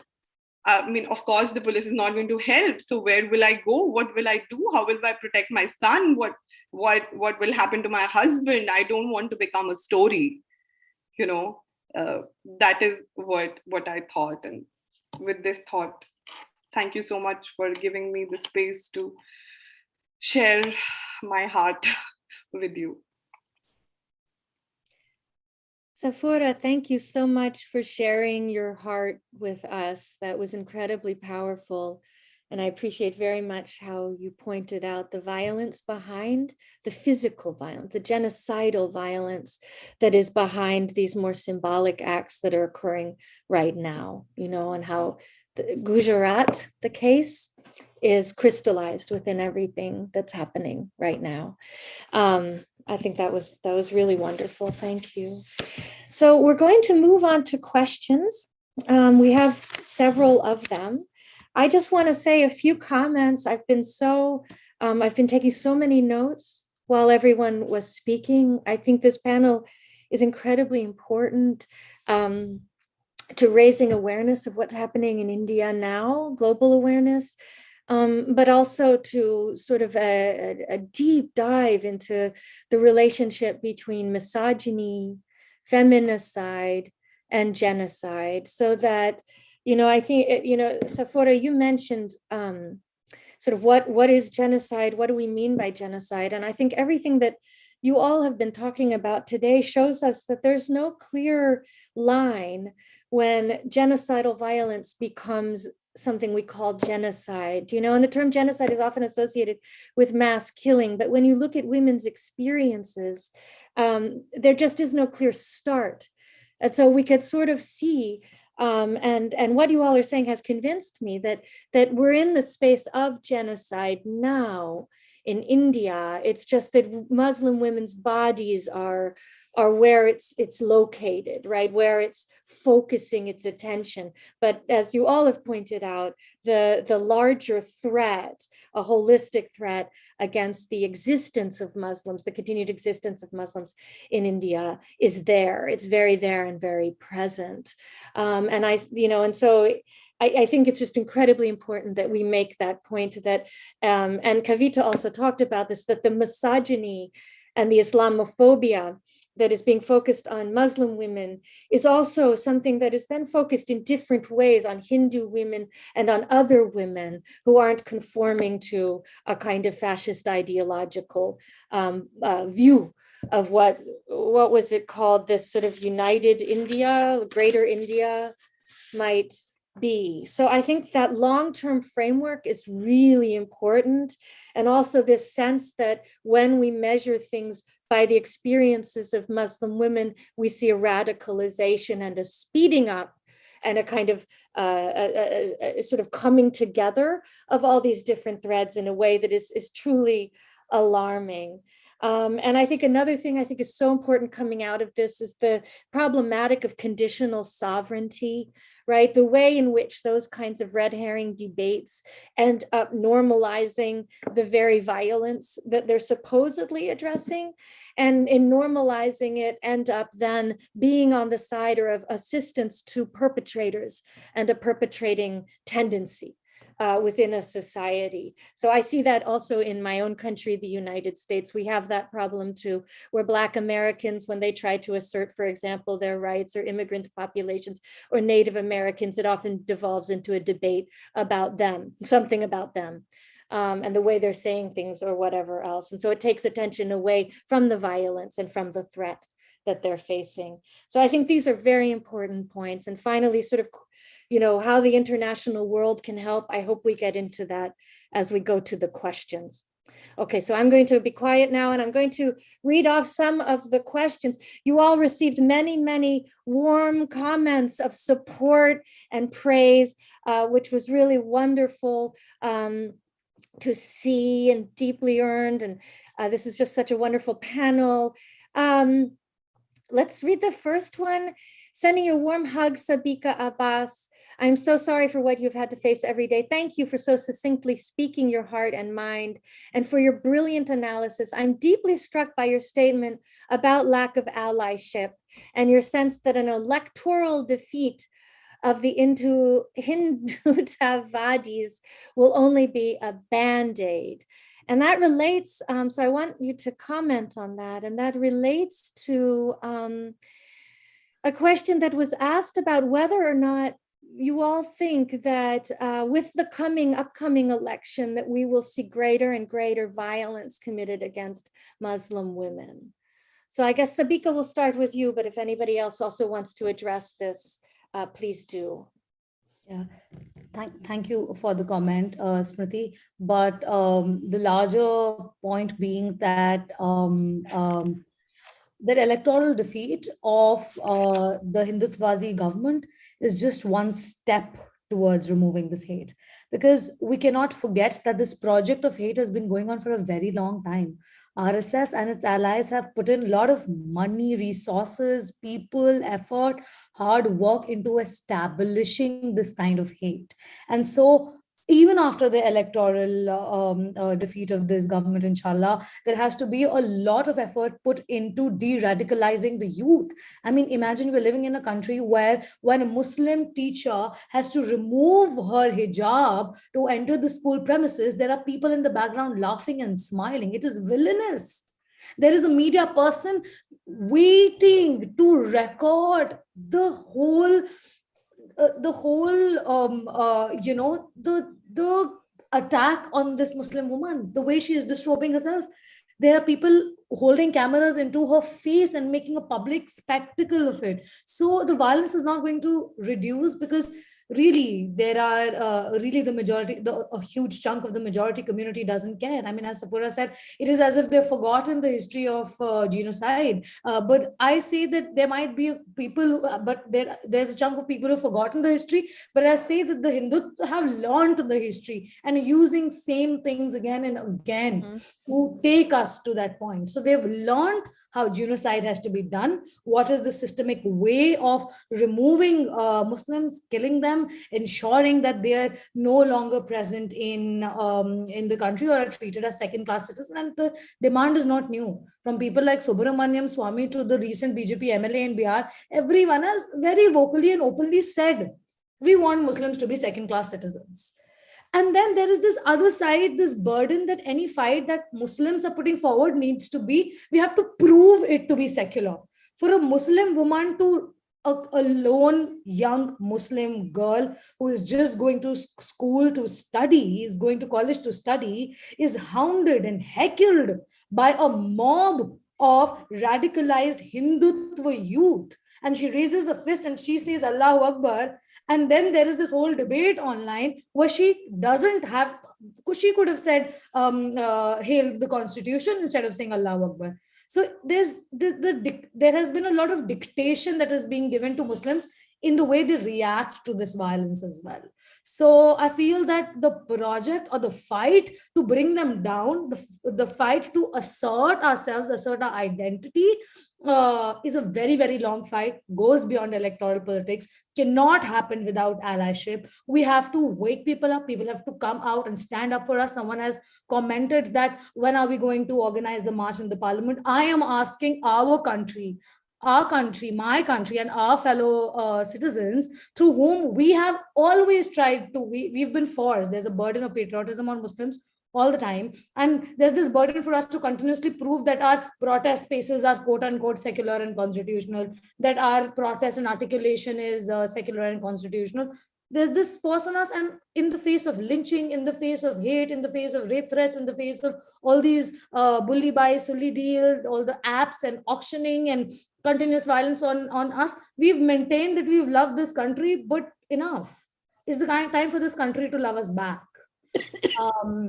And so the fight is long, the social, political, the fight to get social justice, the fight for human rights is a long fight. And it's really long. It has to be from the education system to public spaces to homes that have become centers of hate. Everything has to be reformed. And when hard work has been put into hate, love, social justice, harmony, equality, all of it requires hard work, 3 times the amount. Not possible without solidarities, not possible without unconditional solidarities. Mm-hmm. Mm-hmm.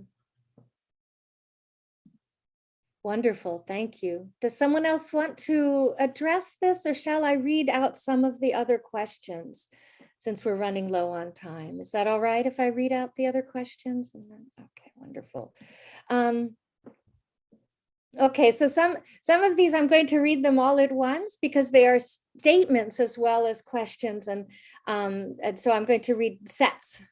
So there's a question, is civility overrated in this whole thing, especially if allies ask about the worth of friendship, etc.? So it's sort of a comment. When will the Muslim men and women be on the offensive instead of always being on the defensive? When will we stop favoring secularism and be proactive as Muslims as their right to pray and dress religiously? Another comment, born in the UK and training as a teacher when the first genocide happened in 2002. I started wearing the hijab then in London as a teacher to show solidarity with the Indian Muslims who died. Yet I'm shocked and very upset that I have to see that calls for genocide again after 18 years of teaching. Is it due to the lack of awareness and follow through and investigation from international bodies during the first genocide that there was no post-prevention methods or guidance given to the government after the incident by the UN, for example? So that's a question about what was done after the first genocide and whether it could have been improved upon to help prevent what's happening now. There's another question related to that,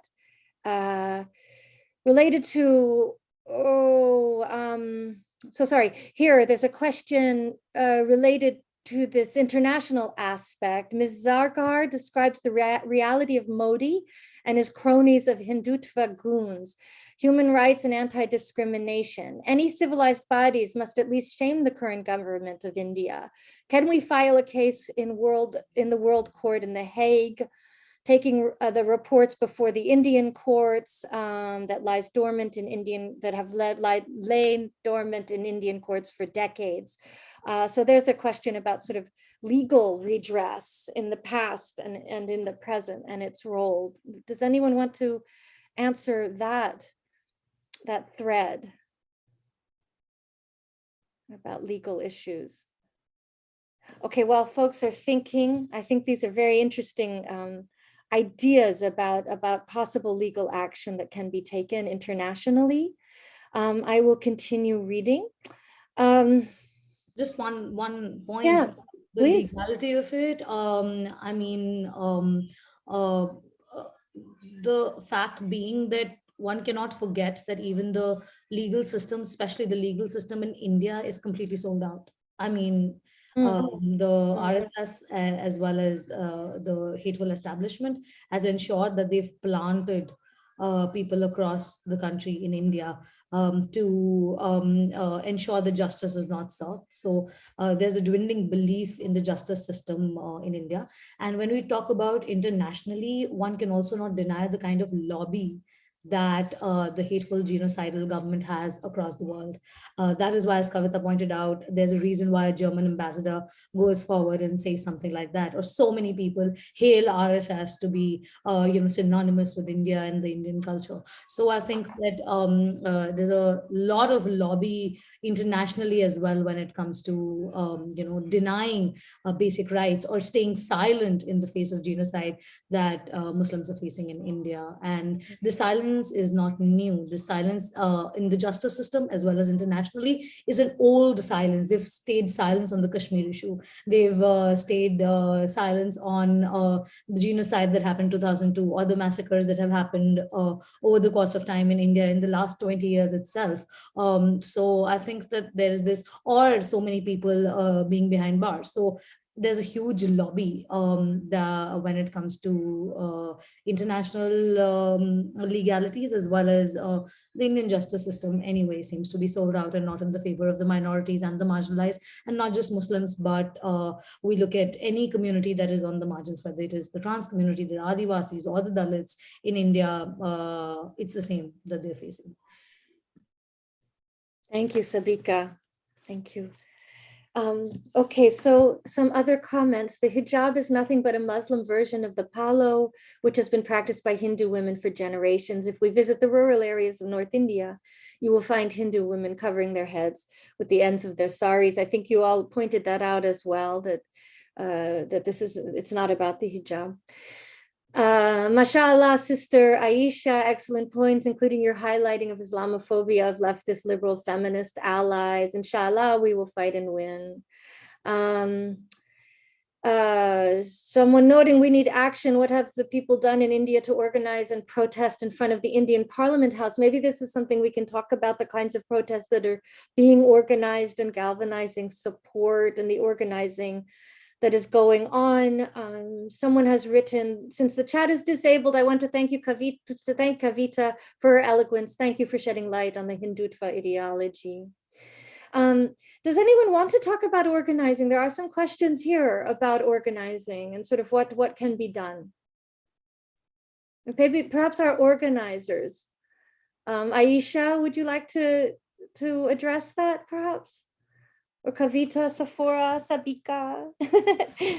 Well, I just very briefly would say that, see, one cannot, I don't think we can speak to what people in other countries can do and all of that. I think the only thing I would say is that what is happening in India, and especially the movements that are happening in India, the protests that are happening in India, there is information about that available from all of us, certainly, but also from South Asia Solidarity Group and in the UK and other sources. So I think, amplifying that and, showing solidarity with what is going on in India, and certainly including India in the conversation around, concerns about far-right regimes and their repressive actions all over the world. I think that would be extremely important, because there is a global conversation from Trump onwards and all of that about this concern about the rise of white supremacy and white supremacy and far-right politics and all of that. And I think that Hindu supremacy to be part of that conversation is important. And countering in the West, as Sabika very correctly said, there's a lobby that is trying to push the notion of Hindu phobia. So the use of that word is very, very, it's a red flag, because Hindu phobia is a word that is used by the Hindu supremacist ecosystem to basically deny the existence of Islamophobia in their politics, in the Indian government, and all of that. That is not to say that perhaps a Hindu person facing persecution or facing harassment or discrimination in some other country, in the US or the UK or Europe or wherever. Certainly, that could happen, that might happen, and that is something that they may face racism and all of that, and all kinds of prejudices, stereotypes, and absolutely that should be addressed. But that is not what these people are talking about. They are trying to use the sympathy for that to basically muddy the waters and say that any criticism of the Modi regime, any talk about Hindu supremacy as a politics is a criticism of, is hatred against Hinduism. And that is absolutely something that needs to be resisted. So if you hear that conversation anywhere, if you hear these words anywhere, these phrases anywhere, certainly, step in to counter that and set the record straight. That criticism of Hindu supremacist politics does not mean, calling for the wiping out of Hindus. Right. Far from that, you are having a situation in India where there are public speeches being made which are calling for the extermination of Muslims, which are calling for the mass sexual enslavement of Muslim women and forcing them to produce Hindu children. I'm not exaggerating any of this. These have happened absolutely openly. The people making these speeches are not in prison, whereas Muslim organizers and anti-Hindu supremacist organizers of protests against discriminatory citizenship laws and so on are in prison and have been in prison for the past more than 2 years because their actions are being seen as a conspiracy. Safura was among them. So I think that is what I would say in terms of what can be done, and perhaps there are other groups, the organizers could add something if they like. Yeah. That's wonderful. Thank you so much. Yes, and I'm scrolling through the other questions and we've sort of answered all of them. I just want to read out. Oh, sorry. Yes, Kalpana? Can I just add a few things? Oh, yes. No, I'm sorry, Safura. Sorry. I had the Q&A on my screen. I couldn't see. Please go ahead. It's fine. It's fine. Sorry to interrupt you, but since, Kavit also said that, since I'm here in person, I feel that it is my moral responsibility to talk about what my fellow co-accused who are also in prison, and also about why I was in prison. So so the problem is that it is so hard so whenever I'm called on these platforms to speak and speak in 5 minutes, 10 minutes, 15 minutes, it is so difficult to highlight the multilateral ways and the extent in which the state is operating against Muslims in India. There is legislative level, executive, judiciary, at all levels you see this kind of you have to, this kind of system which just traps you, right? Specifically in the case of I would say that in the case of judiciary, see the law, how the law traps you. So marching to the parliament, you just said march to the parliament, why don't you protest in front of the parliament? So that's what we were doing, that's what we wanted to do. And for 3 months we could not take out one protest march from our university, which is situated in Delhi, to the parliament, which is situated in Delhi, just a few kilometers away. And that one march, what all we have gone through. On the 15th of December, police entered our university and, vandalized it, beat students left, right, and center, paraded students like terrorists with their hands raised above their head outside the university. Even today, the area that I'm living in, I live just 700 meters away from the university. At the drop of a pen, there is a section 144 imposition here. That means that you cannot, more than 4 people cannot assemble. It becomes like a military, like it's a siege. You will see army sweep in, like that RAF sweep in. Then you will see the police sweep in, like in huge numbers, like 10, 12, 15 cars, and like hundreds of policemen swarming the area at the drop of a hat. That is the situation that we are living in right now. So when you enter Jamia Nagar, the area which is around the university, which is also misappropriately called as the Muslim ghetto, that area, when you enter it, you will feel a difference. You will actually feel that, oh, you are entering some area, some sort of a military zone. And now there is also a police, a police chowki, like a police booth kind of place where, the policemen stand there, and, there are barricades and you have to go through them to enter the colony. This is the capital city of India, New Delhi, where we are living and going through this sort of, militarism that has happened in our, in our area. So 3 months we could not complete one march, and violence happened at Jamia. I mean, the police barged into the university and beat students up, filed cases against the students the very next day. Then students continued the protest, then there was all this propaganda, there was all this disinformation spread about the protesters, about Shaheen Bagh, targeting of women, and all of that, the propaganda kind of built up, and statements by the Home Minister, saying all sorts of things. I really do not want to repeat it right now.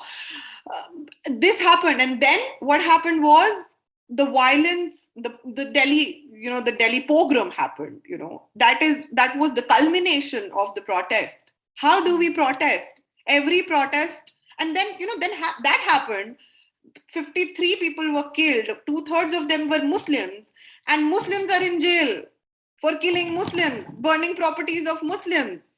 A shop of a Hindu shopkeeper is safe, but the attached shop of a Muslim shopkeeper is burned. If it is owned by a Hindu shopkeeper, then the shop is vandalized but not burnt.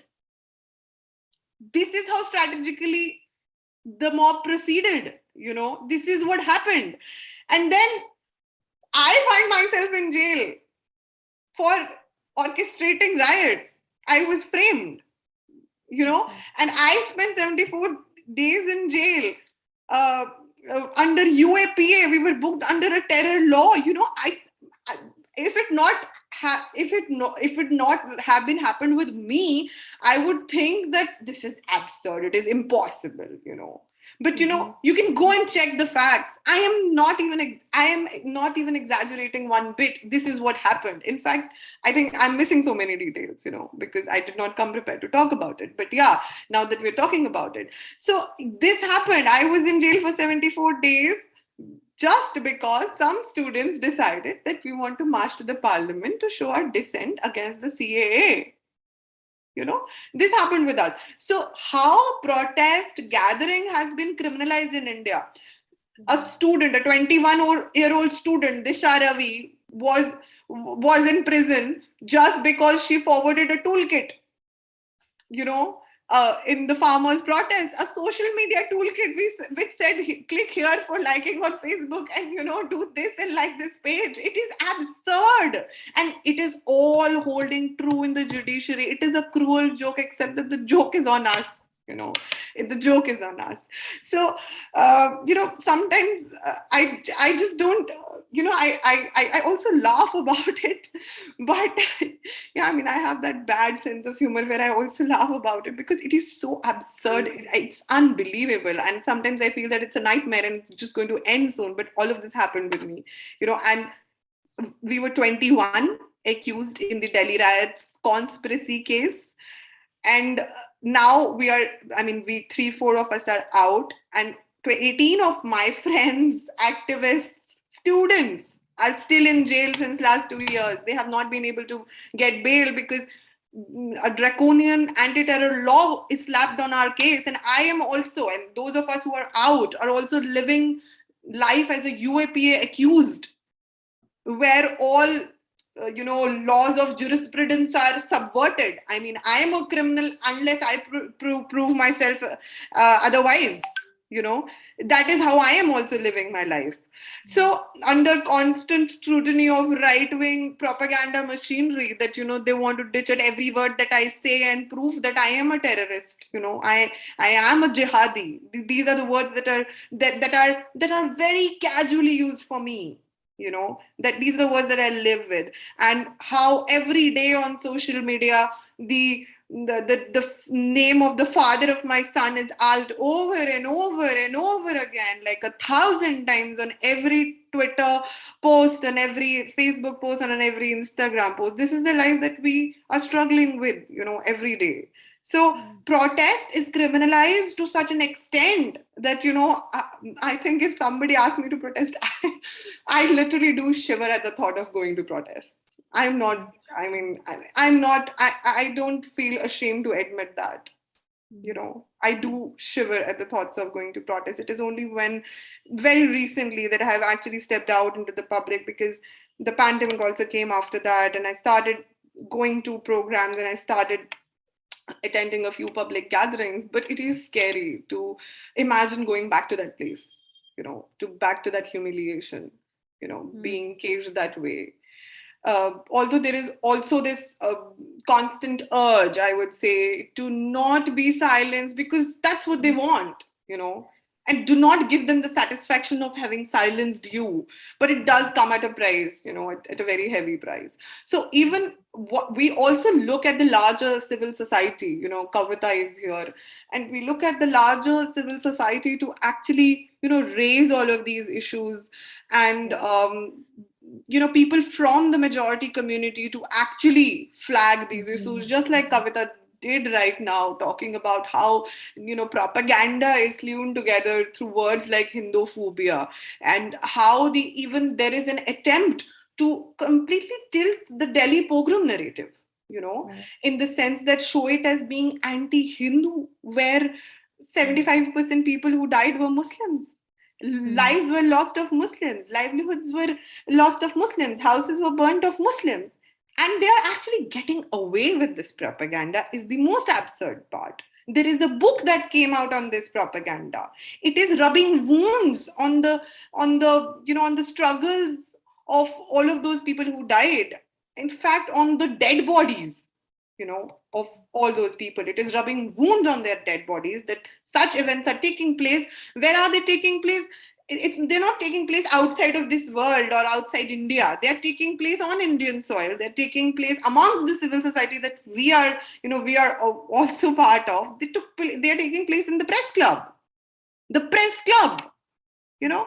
And this kind of narrative, which is everybody knows is false, it is absurd, is existing. It's like it's there on the ground. And, you know, sadly, there is little that we are able to do about it, because everything seems to be, you know, going against us right now. You know, I mean, there were in the hijab case, the hijab, the denying women, Muslim women, the right to wear the hijab case.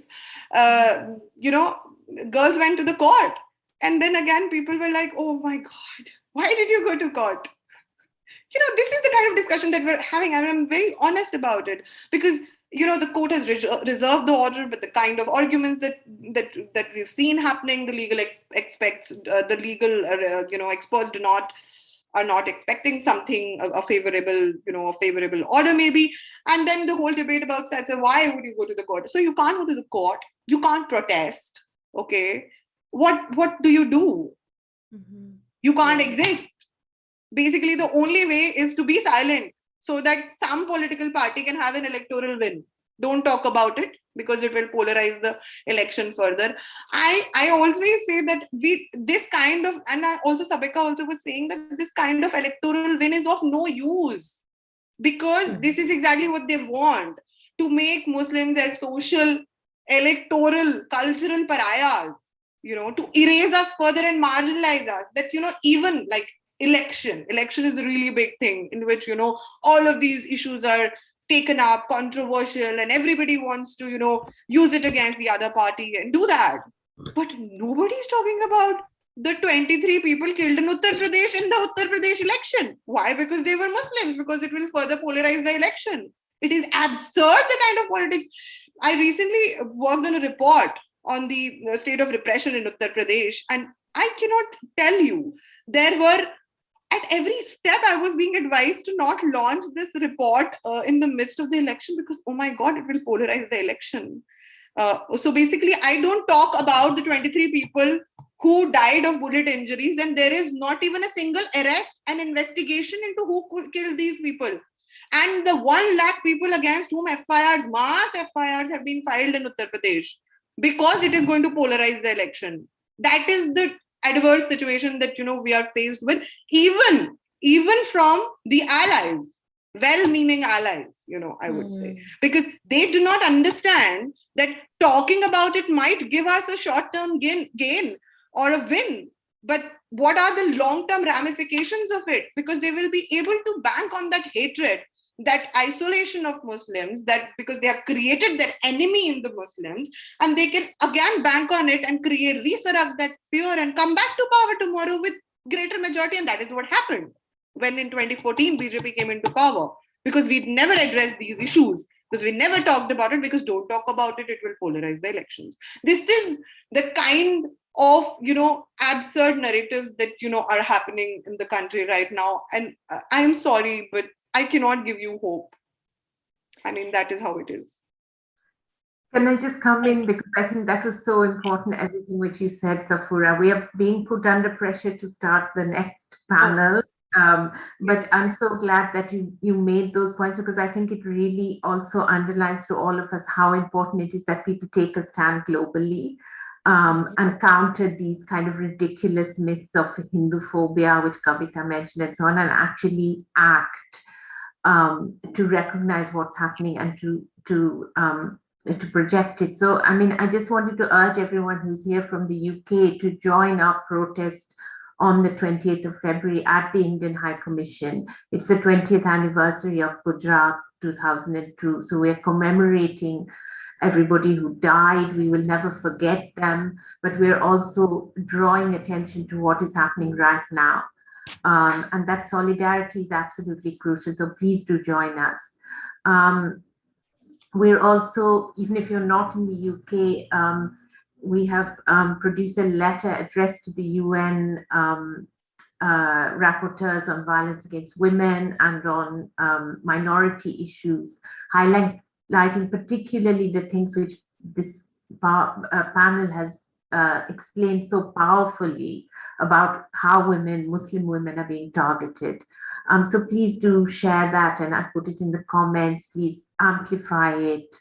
And please do follow us on Instagram and Twitter and Facebook, so that you can find out how to get more involved and to actually take some action around what has been raised today, so that it's not just a question of informing yourself, it's also a question of actually acting and supporting. I know, Sabika, you don't like to be called courageous, but it's very difficult not to use that term after listening to all of you here today. So if you have felt that and you've been inspired, make sure that you actually, make the connections with what's happening where you are.